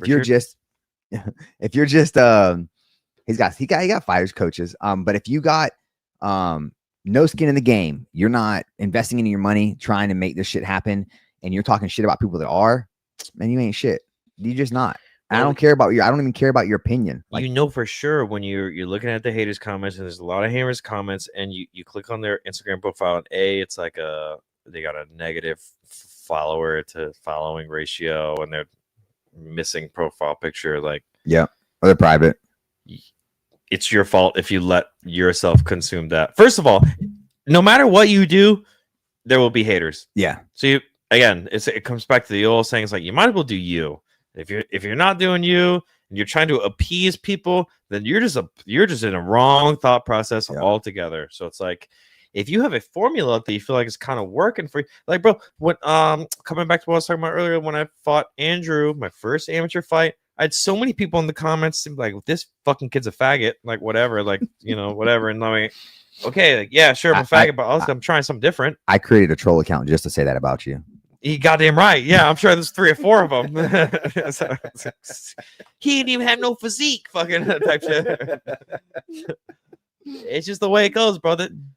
You can't let that consume you. And I will say, with this whole face-off shit, is I know I garner a lot of attention. The syringe thing, like, my Instagram was blowing up. Like, I had to literally put my phone on D&D and ignore it until after the fight, because no matter what, there's always going to be people who are going to come in and talk shit. And so, like, don't let it consume you. You know what I mean? Like, the most successful people in the world nowadays, there were people talking shit about that they rose above, and look at them now. It's like, it's, if you let that consume you, then that's all you'll ever be. And if you let that be who you ever are, then you're sad. Yeah, I mean, if I let people on my comments determine what I was going to do, I would have stopped making content a long time ago. I would have stopped Combat Night a long time ago. It's not even. I read comments. They say don't read comments, but like, I genuinely, like, if it's late at night and I'm gonna go to bed in 30-45 minutes, we all read the comments. I'm gonna talk smack back. Like, I'm not. You do. Even on Facebook, I've noticed. I don't care. Yeah. Like, I'm gonna roast some people. Like, let me see something that's don't be a fat, sloppy, middle-aged, balding guy. Don't be something that's an easy target. Like, that's the funniest part to me, is like, yo, go look in the mirror before you start talking. That's why people come on blank accounts.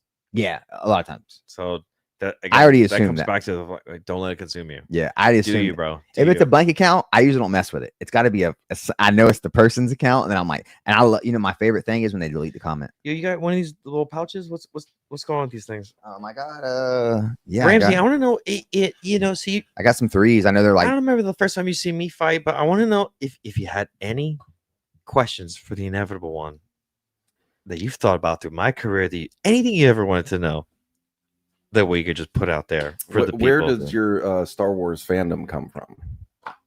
You need 2 because it's 3. Quick maths. Star Wars, I will say, is a great, easy place to find good and evil. But what I want to say about Star Wars and good and evil is that one thing I found watching Star Wars is that the evil wasn't always maybe so evil. Like, maybe I kind of resonated with the evil guys. And that's what really set me off to them. Shout out these guys, Frey. You guys are going to send me 1,500 of these next week. Thanks. And we're going to get the name right. Yeah. Free. This goes to Jeremy Williams, Inevitable. Appreciate that. Anyone could find inspiration in anything. I talk to people who Derek Babcock is an example of. He goes, "You're a Star Wars guy. I'm a Harry Potter guy." But Derek has never tapped. What? No way. Derek loves Harry Potter, but he's never tapped into this fan base. And I'm like, bro, Derek, look at Universal Studios. Like, look at how big that is. I'm like, maybe if you walk out to a Harry Potter song, if you do something Harry Potter, people go, whoa, I like this guy. Whoa. Like, they'd bring their wands out to your fights and shit. I'm like, you're missing out on the millions, billions, probably. Exactly. And so what I'm doing with that is I always loved that whole thing. And I go, all right, let me just try this. The Duel of Fates is like I just feel like that's my war song. And I came out to my first fight, hit so hard. Like, and from there I've grown and grown and grown. And from there I've realized like it's not Jeremy Williams, but also like something else, like people, it's like something within people that they like to believe in that may not be Star Wars or Harry Potter or whatever, but sometimes people find that with certain things or whatever you could call it. But like, at least I could be a driving force of a line of this with that. And I don't know. I want to resonate with people, and I want people to look at me and go like, I want to watch this guy fight again. That's what it all comes back to. That's what did it for me. Was like, yeah, okay, wild face-offs and stuff were that's cool and entertaining, but that wasn't necessarily like the full hook for me. But the walkout song with the Duel of the Fates and the Emperor's Cape and everything, that's because I'm a Star Wars fan. Yes. Time. And so that was like, oh, I remember my third fight with Brian Rocho at the Caribe Royale in the walk, and I hyper analyzed my own fights, which may be a fault of my own. But in your commentary, you were like, "This is the tooth guy," and I was like, all right, I could be the tooth guy, but also like that's cool. But my only thing is people don't know about the tooth thing. So I want people to know about things they know about, which is Star Wars. So I'm like, relatable. Yeah, exactly. So people could quickly look at me and be like, this is a Sith Lord. I like that. Bang. Like that garners way more attention than someone who just walks out, shakes hands, and makes out with their coach and then gets in the cage. Like, it's like, you know. DDP. Duplessis. You know. It's funny that you say that. Like, that is the key here. It's one is being authentic and being relatable. And some people just don't have that. Like, they just don't. You know what I mean? Like, there's some people who have a personality of the fucking floor, and it's like, good luck. But I think that's not the norm. I think most people are. They have, like, I never knew Derek liked Harry Potter, and you're right. Why aren't you doing something Harry Potter related just to bring some extra eyeballs? If bro came out with a wand or something, I don't know, but it's not his thing. It's not something he wants to do, whatever, and I understand that. But also, like, so many actually of my old teammates have been like, I walk out to this song because you walk out to Duel of Fates, and I didn't even think about walking out to a soundtrack before, you know, I heard, well, you walk into this song, like it opened things up for me. I'm like, cool, I get that, but also like they forget the rest that comes with it. Like, you know, I do this and I walk out, I do my fight, I leave. Like, sometimes it unlocks like a very small part for them. The face off. Some of these guys copy the face off and it unlocks a very small part for them. And I got like, you're forgetting like the rest. The entire bit is the fan's shoes. Like, someone else, like, you two are fighting, Mitchell, like you two are fighting, and I'm like going as Jeremy, I'm going like, I'm watching these two guys fight, and I'm watching Ramsey and Mitchell fight. I'm going, I want to watch these guys fight. Like, people forget about that as like the person who's walking in the room looking at you two fight, and they forget that they don't know you two. Like, you don't know them, they don't know you. Like, that's the point of the whole thing. Yo, Val was so good at this, and he fought everywhere. He fought in the whole state with us. South Florida, Tallahassee, Jacksonville. He's fought in every city. And every city he goes to, Val gets standing ovations. They love him. He walks out the Jamaican flag. He's brutal. He's savage. And after the fight, he gets on the mic, speaks a little Jamaican, shows love, shows people who he is, and they love him for that. So it's like, you don't even have to necessarily be entertaining. You have to be entertaining for sure. And it can be just in your fight. If you're super entertaining, like Pereira, we talked about that. But if you're the guy that is, like you said you're a grappler. You're going to primarily try to grapple. Mm-hmm. We know fans aren't huge fans of grappling. They're not. They're just, they shit on it a lot of times. So, but they're eyeballs locked in on your fight because of the face off, because of the walkout. They can't turn away from it. They don't care what you're doing in there because you've already got them hooked. And while you have that, you know, Val had the knockouts. And someone else might just have the walkout portion. You know, some guys come out and dance and have a good time, and everyone was like, oh, I didn't come here to watch this guy, but now I'm watching. Yes. And then you get new fans that way. And like I said, you and Val are both guys that might not sell a whole bunch of tickets. And I don't give a damn. Like, I'm fans of you guys, but I know you give a damn because that's money directly into your pocket. Man, the brand sells tickets now. Well, guess who increased the brand? Yeah, I know. But that's what I'm saying. And like, it's not just if the silly promoter looks at a card and goes, okay, Bob's going to sell 20. This guy's going to sell 20. This guy's going to sell 50. I got to give him a good fight because he's going to sell 50. And they do these silly matchups with ticket sellers and bums. thinking it's going to help grow their brand. Well, no. It does not grow your brand because people aren't blind anymore. This is 2025. We're keen to good MMA now. So we figured out like 10 years ago, we got to grow our brand. We can't just rely on fighters for ticket sales. And we're not doing the fighters any justice by giving the big ticket sellers bums every time. Now he's 6-0 against a bunch of bums. He's ready to go pro and he gets smashed. So we can't do that anymore. Like as we've grown, we've learned, we've grown more and more about how to give guys the right fights, the tough fights, and grow. Maybe they lose, but they grow in that fight. They don't just get smashed. Yeah. But so often, man, guys they can't find a way to be entertaining anywhere. And like I said, some of them just don't have it, man. Some of them just don't. But it's not, I don't think that's the common. I think more often than not, they do have it. They're just scared. They're not comfortable in their own skin. They're not confident. They're not, they're not willing to go after that and put themselves in a weird situation where maybe they just got a million people to tune in to watch them get knocked out. Most fighters are fighters. Like I feel like most fighters, I hate to say it, but don't have the rest of it. And they try to appeal to this and that, but they're in doing so are becoming disingenuous or whatever. If I had to give advice to somebody, I would say obviously win. That's the most important bottom line. You have to win for it to work. If you don't win, it doesn't work. If I was fucking 0-10 or whatever the fuck, I wouldn't be here right now. But also, if I was, I don't know, 10-0 and I had nothing to show for it, like I just showed up and fought and went home, I also probably wouldn't be here. So like you kind of have to find that middle ground of what's entertaining to other people. Like step outside of your own shoes and think about yourself as a fan watching fights and go, what do I want to see? What do I don't want to see? And if you don't want to see that, don't fucking do that. Don't do the fucking Anderson Silva, Chris Weidman shit. Like maybe do something that's a little different. Maybe stab yourself in the neck with something. Like maybe that would go, what was that shit that motherfucker did? Like, it creates a different style conversation. So we've talked about a lot of things, good and bad. We know your low light. What's your highlight? What's your favorite moment that you've had in the sport? What was the we have same size shoes, eh? I don't know. It's gonna go find out. 9.5, I think. Keep going. I'm about 10.5, 11, but I'm just I'm just stretch your shoes out. All right, go ahead and fill them out. They fit. What's your like your favorite moment that you have in the sport? We know your least favorite moment in the sport right now. What's your favorite moment that you've had so far in the sport?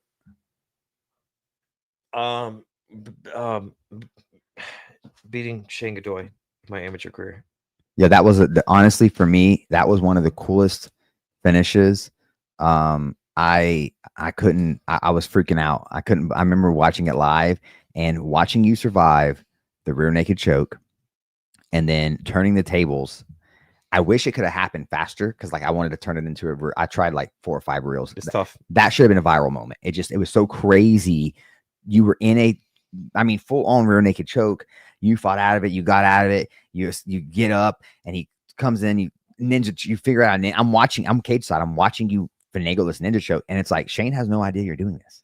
Like you're putting it in, and I'm exhausted. You were exhausted. You're putting it in, and he's just like not really fighting the hand, and like it's not really in yet. And I saw you lock it in, and I was like, oh my god. And that finish for me, one of the coolest finishes I've ever seen because of what happened right before it. Knowing how good Shane, I know how good Shane is. You know how good Shane is. He's incredible. Great fighter. I could see him be literally in the UFC someday. That was the night I found out how good you are. Many others. I've heard that from many others, and I go thanks, but also like fuck you. I don't hold it against people because I'm the same way. I get it. Sometimes you don't know until you know. Mm-hmm. So that for me was also a moment for me. Am I good enough to do this?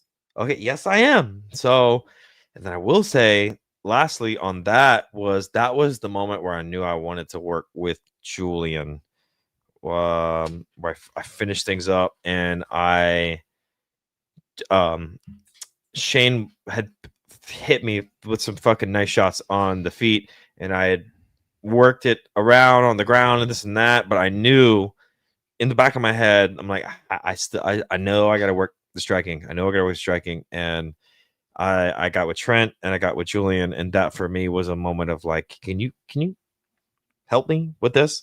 Whereas where I was before, I knew for sure that they couldn't, So Well, here's the thing too, is that like, we keep talking about comfortable and not doing this, not doing that, but like so many guys are so comfortable with their wrestling or so comfortable with their striking or so comfortable with their jujitsu, they never branch out and do the extra things to get better and really get away from that.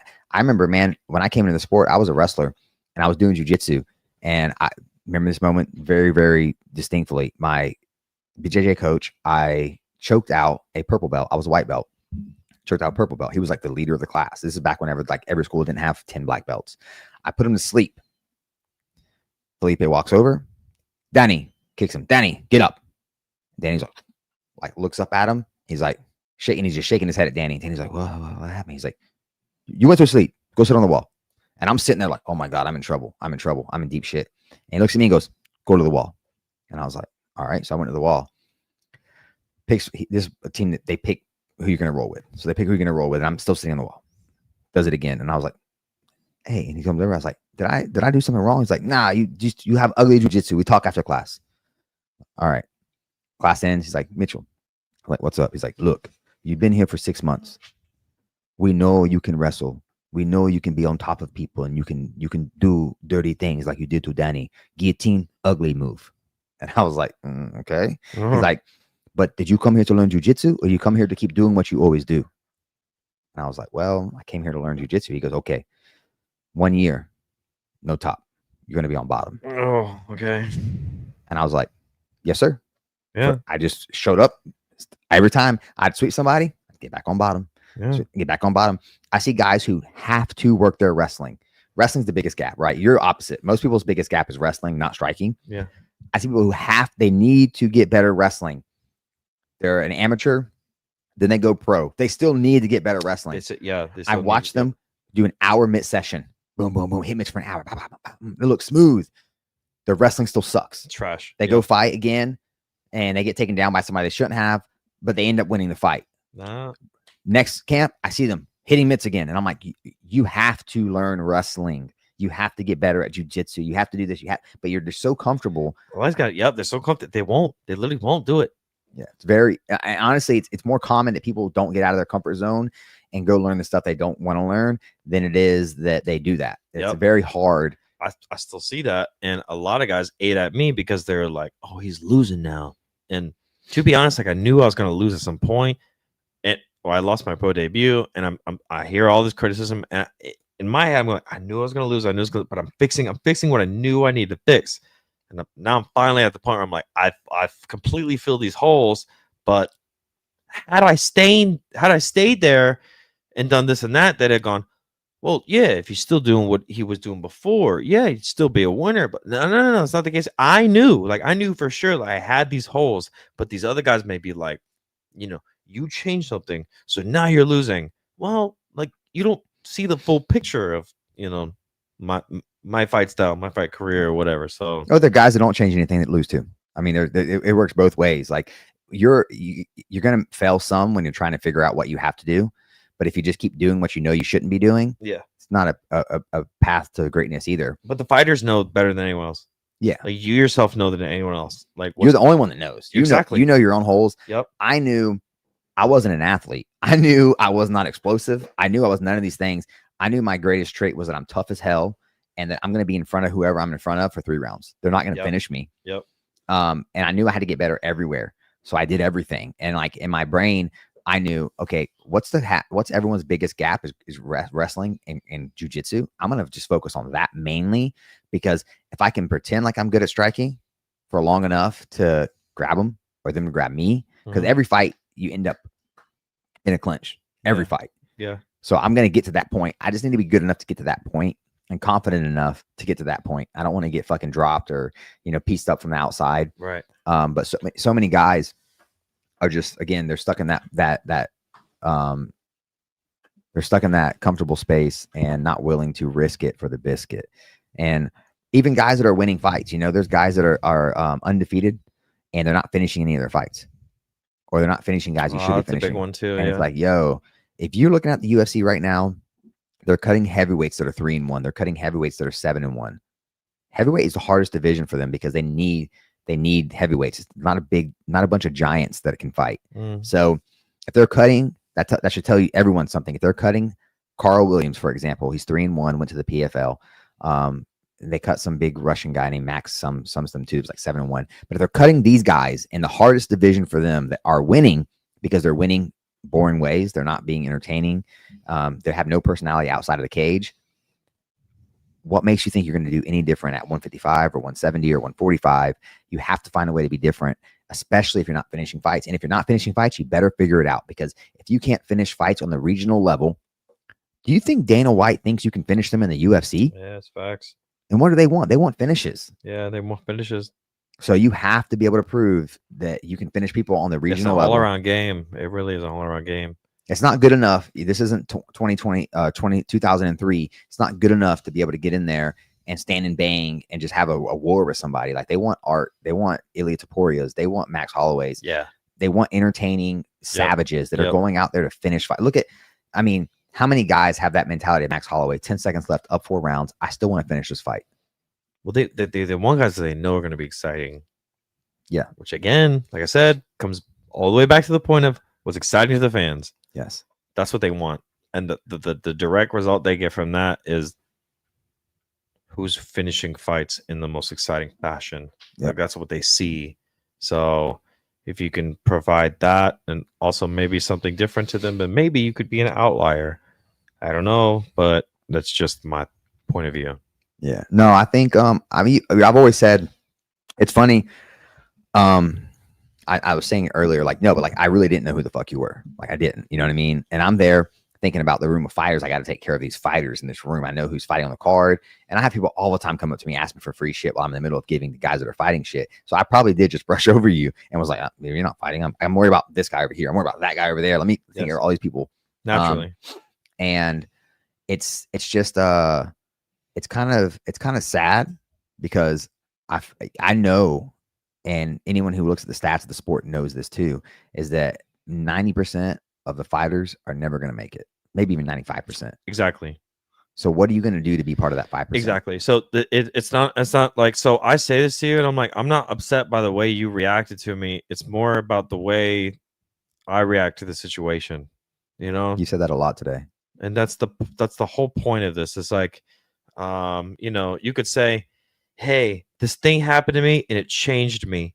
Like, I'm a completely different person because of it. But what if someone else went through the same exact thing and they had a more positive experience from it? Like, is it the thing or is it the person? It's like, you should, in your own shoes, maybe go through that experience and say, hey, like, I went home and I was like, I would talk to my girlfriend at the time. I was like, this motherfucker didn't even fucking look at me. And I want to be something like, and I worked toward it. I worked toward it. I worked toward it. And then I found ways in my own way to be an outlier. And I did that. But like, these other guys, whoever, anyone in the same situation, if you're fucking in a career or whatever, that the same thing. Like, okay, like, maybe I start a job and my new boss doesn't fucking give me the time of day, and I go home and I fucking, you know, I'm kicking rocks to my girlfriend. But at the same time, it's like, maybe I could go to that same job and do something a little different that no one else is doing, and also kind of outlaw, you know, like, put in some extra hours. Like, I don't know, whatever it is, I can't say, but you know, in your own position, what you need to do. And if you're not willing to do that, then you're not that person. You know what I mean? Yeah. And if you are, and if you feel it, then fucking go for it. And that's what I was feeling. Like, I felt that from you or from Combat Night or whatever. And I did it. And here we are. And granted, I'm not in the fucking best position, but also I'm in a way better position than I was back then. Well, I'm a fan of you now. But yeah, likewise. So I really am. Like, I don't even, like, my girl got on the post today and said, I wish Mitchell would look at me the way he looks at Jeremy. Brandy, that's funny. And Donaldson shout said out Brandy. Cool. Donaldson said this guy loves Mitchell loves this guy. Well, Donaldson's a fan too. I love Donald. Yeah, Donaldson's great, man. But it's like, I like Donaldson too. Don't get me wrong. Love you, bro. But yeah, it's one of those things where it's like, what are you gonna do to be different? And it can be knocking out people. It can be entertaining outside of the cage. It can be a whole bunch of things, but you got to do something different. I'll tell you what, one thing, I don't mean to cut you off, but one thing I actually get with Combat Night all the time, that I have to remind guys of, like my best friends, that comment like this, comment like that. And I have my dislikes and my likes with you guys, As just you like should. everyone else does. But one thing I have to remind people is, say me, Jeremy Williams, I have a fight with you guys or whatever, and I come up or whatever, and there's things I like, I don't like. And then you go to the UFC. Like, maybe I gained a good relationship with you, and I go up to the UFC, and do you think that's going to translate to Dana White? Like, maybe Dana White's going to do some things that you don't like. Like, maybe look at the news and see how the UFC is treating a lot of their fighters like it's not so great. The grass is not greener. So maybe you should take things at the regional level and say, this is how things are going to go. Take it to the UFC level and go, now this is how I'm going to present myself. What's the old political saying? It's like, it's not what my country can do for me, but what I can do for my country. It's kind of the same thing. It's like, I don't like what Combat Night does for me, but what can I do for Combat Night?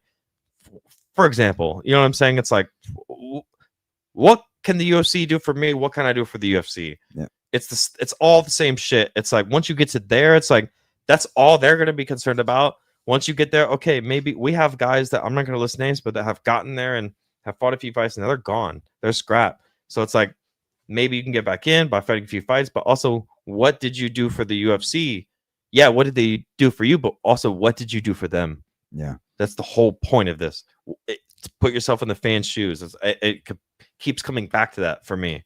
Like, yeah, they're running an entertainment company. I always tell guys, you've heard it at the face-off or at the fights. Hey guys, number one, most important thing tomorrow is to win your fight. That's the most important thing. But right behind it, number two, is to be entertaining. Yep. Doesn't have to be in a fight. It can be walking out. It can be the face-off. It can be so many things. But in this sport, 2025, you have to be entertaining. If you're just the same old person, that if 30 people weighed in today, 30 and 15 fights faced off, and if they all did the same thing, who stood out? Who did something to stand out? And some of them may. Some of them will. Some of them may. Yeah. And some of them, it's the smallest thing, man. It's the smallest little thing. It's you get real close, like, you have nice eyes. It hits a million. He said he had nice eyes. Some of the weird face-offs that stuck out to me before anyone was ever entertaining, like, the Nick Diaz ones where he's fucking really in their face or whatever. And some of those are not even super outliers, but they're small things that I was like, God, I love that. Like I see that grit in there. And then after that, I see like, okay, guys have done extra things to do bigger things to prove that they're more entertaining. And now that we're here, 30 guys are fighting. Only some of them make it, but like, can you increase your chance of making it? Like, yes, absolutely. It's up to you. Yo, and the whole being different and getting out of your comfort zone. I mean, guys should look no further than literally Combat Night itself. Like, our promotion is go fight for anybody. I mean, I'm sure you have friends that have fought for other promotions. You fought for other promotions. You're going to get a different experience every place you go. 100%. You're going to get a different experience, and we do things differently. And you might not like everything that we do differently, but I'm not trying to be the UFC. I'm not 100,000 fucking %. I'm not trying to be Dana White. I have people who come in the page and like will comment like, "Oh, you think Dana White would fucking do that?" And I'm like, "You think I'd slap my wife? What are we doing here?" Yeah. No, I get it. Of course not. No, he's Dana White and I'm Mitchell fucking Chamale. Yeah. We're two different men, and I don't want to be Dana White. Yep. I don't want to be the UFC. I see how many promotions have I seen fail since I started this. And why do they fail? Because they do the same thing as every other promotion. Yes, They try to build ticket sellers instead of a brand. Mm-hmm. I'm building a brand over here. That's what my goal has been since the very beginning. And like you said, taking notice, everyone who works for me earned their position with me. Ramsey White was for free when he first started. Then he was getting paid $150 to drive to Jacksonville, film fights, put all the fights on YouTube, come back to Tallahassee. $150. Then he came up to me one day and was like, "Hey man, what do you think about us streaming this live? Hey man, what do you think about doing commentating?" So he started bringing value. And as he brought value, he'd say, "Hey man, what do you think about me getting paid $500? And I was like, there you go. Increase my pay. I can't say no. I love that. I can't say no, And then I got fighters come to me telling me they deserve to get paid $2,000 and $2,000. And it's like, okay, you never fought for us. Why do you deserve this money? And what are you going to do? Like, I'm going to sell 100 tickets. Okay, so let's put it in your contract. I'll pay you $2,000 and $2,000. You're going to sell 100 VIP tickets. And if you don't sell the 100 VIP tickets, then I don't pay you anything. Oh, well, well, bro, if you want to get paid this because of this, well, the contract is going to verify that you're going to do this. So I do this. Sure. And I have had guys that have had those things, and I end up paying them, money anyways, where they like do a ticket. Like, I'm going to sell 100 tickets and they sell 20. And I'm like, yeah, bro. I was like, I followed my part. I got you the opponent. You got the fight, everything. I followed through on my end. And you promised me. I was like, you see how this works? This is business. And a lot of guys treat this as all I want to do is get in there and fight and get out. And it's like, well, if that's all you want to do, here's all I want to pay you. That's the fighter mindset. Yeah. But Ramsey, what are your thoughts on this in general? Oh man, I was all over the place. I was trying to queue up a question for you. Come back to it. Where you started, $150. Yeah, I mean, Mike. Yeah, I think you certainly have to be willing to take risk. And like you said, you got to risk it for the biscuit, and you also have to be forward thinking and trying to kind of foresee down the road like things that will be useful to the company. And I'm talking more from the crew side of things than from the fighter side of things. But I think there's some tie-in with regards to just like how you have developed and you have progressively you don't just show up, you don't start thinking about what you're going to do at a face-off the day of the face-off. Like, there's thought and effort put into it beforehand, and it's about the work. Like I've heard with Usain Bolt, it's like he trained for 10 years to run for like 40 seconds, and he made X number of millions of dollars off of those 40 seconds that he ran. So that's the type of mindset that you have. That's like kind of like, I'm going to put a colossal amount of work into something that can pay off for me, because there's never going to be a payoff without big work. For sure. Yeah, facts. And I think sometimes that gets missed. Like, people think there's some lightning in a bottle that happens where it's like, oh, this person made it through and they got put over without actually putting in some insane amount of work. Like, we've been wanting Combat Night to like hit that next tier for like 5-6 years, and we feel like we're like always right on the cusp of it. Like, oh, it's just about to happen. And whenever it does happen, there's going to be people saying, oh, they came up overnight. People think that right now. Lucky them. They just started a promotion and then blew up, and they're not going to see the 12-13 years of energy and effort that we put into it. So yeah, my whole life has been that. My whole life has been, you're so lucky. Bitch, I was 150 pounds and 5'4" in my 9th grade, living in a double wide trailer park with holes in it and roaches everywhere. Yes, I am so lucky. Let me tell you, all the opportunity I got. It comes back to the haters thing. They're going to say what they're going to say no matter what. Even some of my friends, Jeremy, my closest friends will go. That. My family in the last one. Yeah. So is that Combat Night thing? Is that like all you do? Yeah, I had family. No, I get it. Or who do you work for? Yeah, I get. People still ask me. It's been like 2 years, but people would still ask me 10 years in, who do I work? So who's your boss? Who owns that company? I'm like, you son of a bitch. Nah, I've been asked that within the last like year and a half. It's a tough one. Oh, like, I know you guys run that. Who actually like owns that? Like, and it's like, talk about. But you may be surprised, Oh, and then there's the flip side of it, right? Like, there's the flip side of people. Like, when Miles is in here and he was talking about what a big deal it was for him to fight for the first pro Combat Night title, and like what a feather in his cap. He lost, but it was such a big moment for him. Against Val? Was that one? Yeah, against Val. But I was sitting back there. I was doing Raina's job that day, and I was getting goosebumps. Who's he talking to? Ramsey. It was you and Miles? Mm-hmm. Okay. Yeah, Ramsey does a lot of the crew and like judges, that kind of people, and I do a lot of the fighters.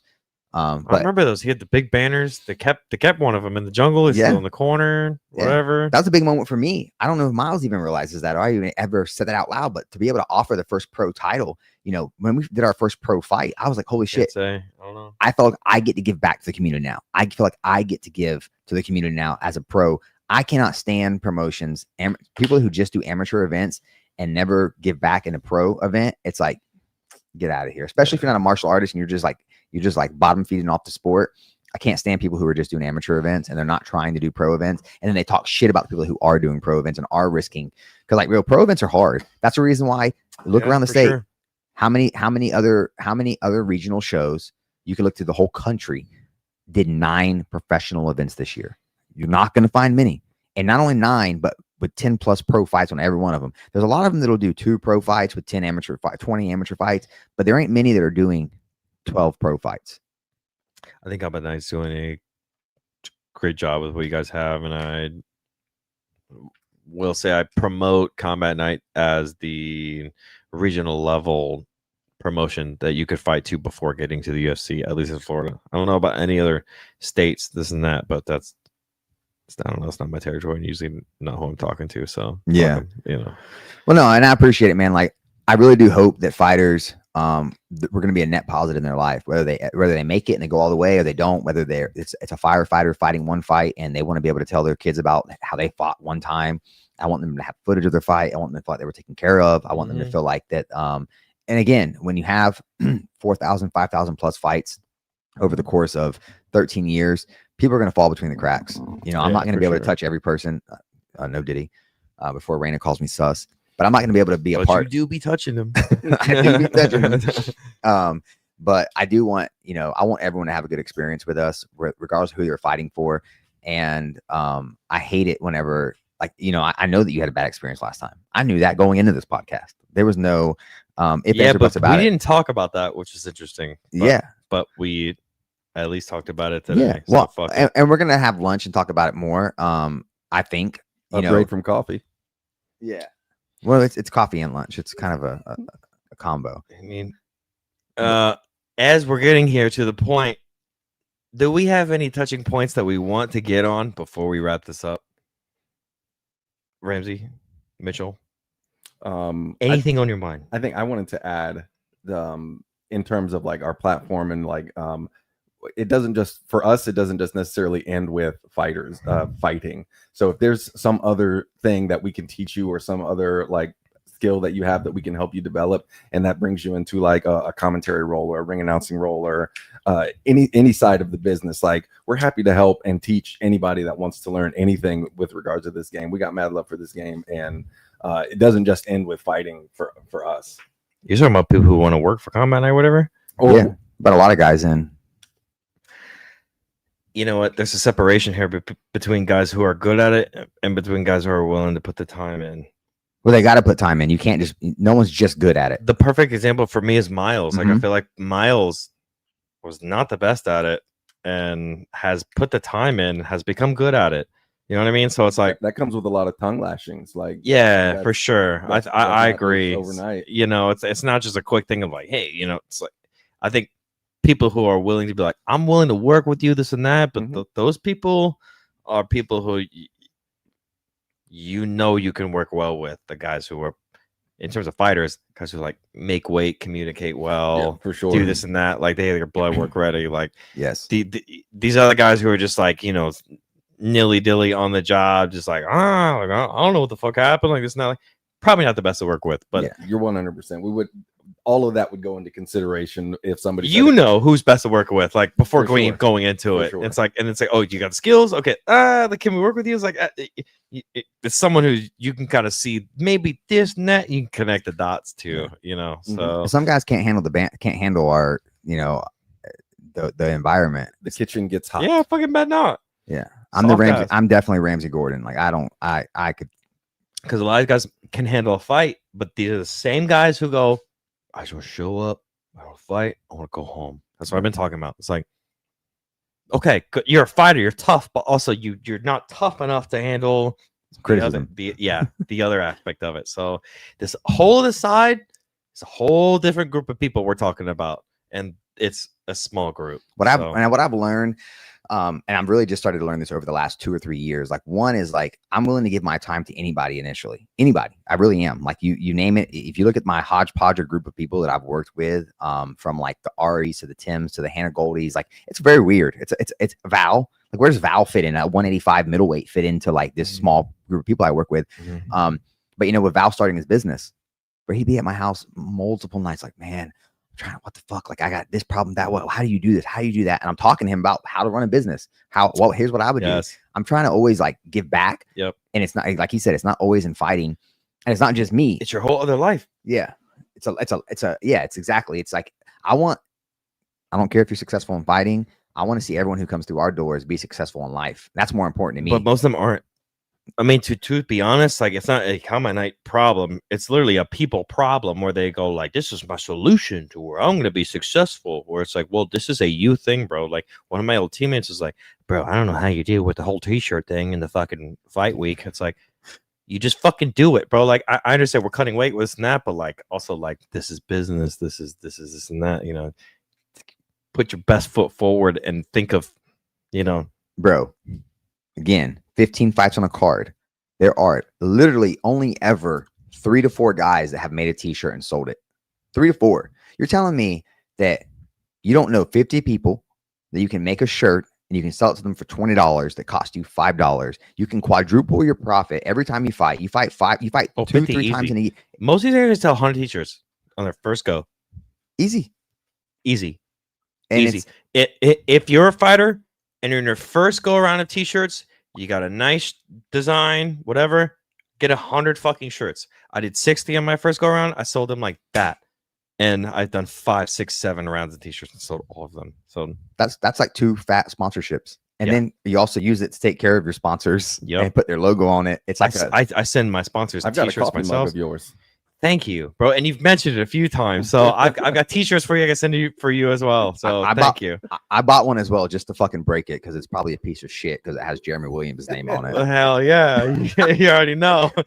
It hasn't broken yet. I guarantee it. It's a product. But yeah, man. What else we got left? I feel like we're gonna ask some questions real quick and then we'll fucking get out of here. We're at that point. Yeah, it's been a good conversation. I told Ramsey we'll do some reactions real quick. I was telling Ramsey walked out of here like you're one of those guys that I can really sit down with and talk forever and just bullshit with. Like I know you're gonna keep it real. Yeah. I can't stand somebody who doesn't say what the fuck they're thinking or how they feel about a situation because they're afraid they might offend me or offend somebody. Because I'm not that guy. I'm gonna offend you. Well, you and I have fought before. Yeah, so yeah, we've fuck it. We've yeah. I like that though. I like that, and that's why I stay in the gym with these motherfuckers. Like, yo, I am not going to shy away from standing in front of anybody within like 2 weight classes of me, like 2 or 3 weight classes, 55 and under. Come in, we can get it. You do, and you and I have been on very opposite ends of the spectrum of some.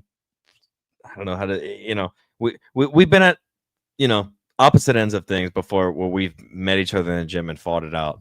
Yeah, and I honestly appreciate that. So, to neither here nor there, I would say thank you for that opportunity for letting me fight you when I was set with you. I don't mind it, bro. I really don't like. And there's vice versa where someone's done something. I've walked into a gym. I won't say what gym. Guy just pulled out same week, and I'm like, "Yo, you gotta say what gym." I want to bring out which gyms are the best to work with, but not. We don't gotta go there. Yeah, but I will. If there's an issue, and Latrell, me and Latrell, there was a lot of issues there where he was mad as fuck at me. I went to Jacksonville, found him on my best. Hey man, let's go outside and let's talk real quick. And I was like, hey man, just man to man real quick. I'm not scared of you. I train. We can meet at the gym anytime and we can settle any problems we got. It's not no skin off my back. But I need you to look me in the eyes right now as a man. Like that's how we're gonna handle this shit. Like if there's issues, tell me and let's go fucking handle this shit. Like I don't want to be. I'm not a female. I'm not some corporate guy that's like fucking scared of confrontation. No, I invite confrontation and we'll settle the shit one way or another. Yeah, yeah. What's the reaction videos we got? What we got up first? Okay, this was a recent fight. Lopez versus Did the people see this as we see it, or what? They're going to see it as we see it. It's a big fight. Shit. Hit that play button, girl.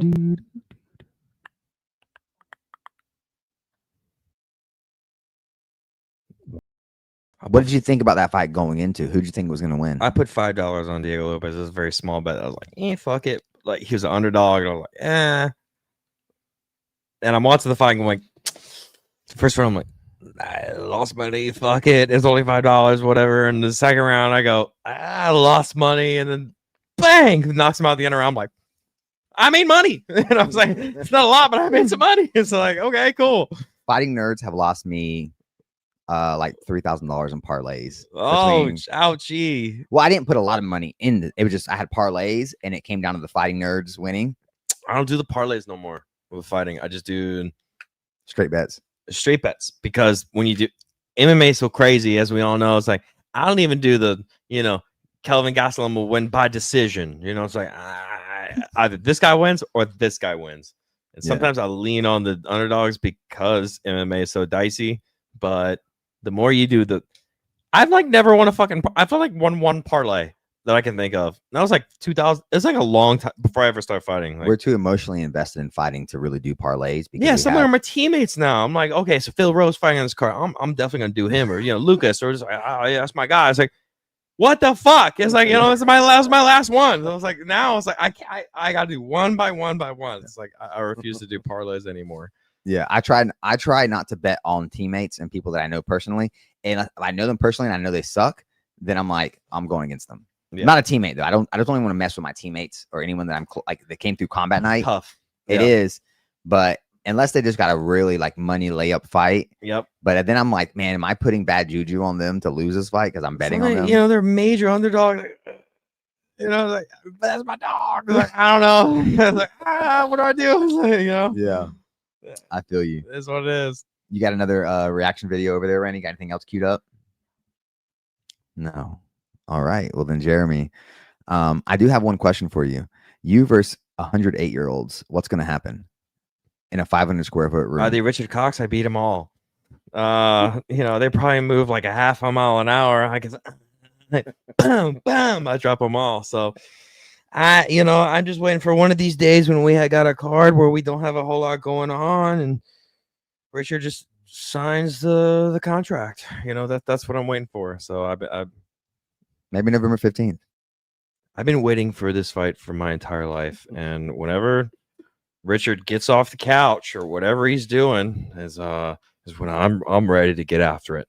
So, okay. So, Richard, I'm coming after you, motherfucker. All right, guys, you heard it here first. Jeremy Williams coming after Richard Cox. Expect to see it soon inside of the Combatagon. That is it. Hope everyone enjoys the rest of their weekend. We'll be back in action on October 11th in South Florida. We have an amazing lineup. I believe that half that card will end up in the UFC in the next 2 years. It's crazy card. Mitchell, tell them when they can expect to see me next in the Combatagon. You're going to see Jeremy Williams back November 15th. We do have a potential opponent for him. I do believe it's a great matchup. I think they've fought similar opponents, and I hope that we're able to make this fight happen. I think that you finally, before I didn't think you were ready for 45. I thought you needed to put on some more size. You were on the bigger end of 35er, smaller end of 45er. And I think you've taken the time now to be a real 45er. So I'm excited to see you get back in there at the end of the year and me too, brother. Show you what you've been working on. Let's do it. All right. Thanks, guys, for listening. Are you ready for combat night?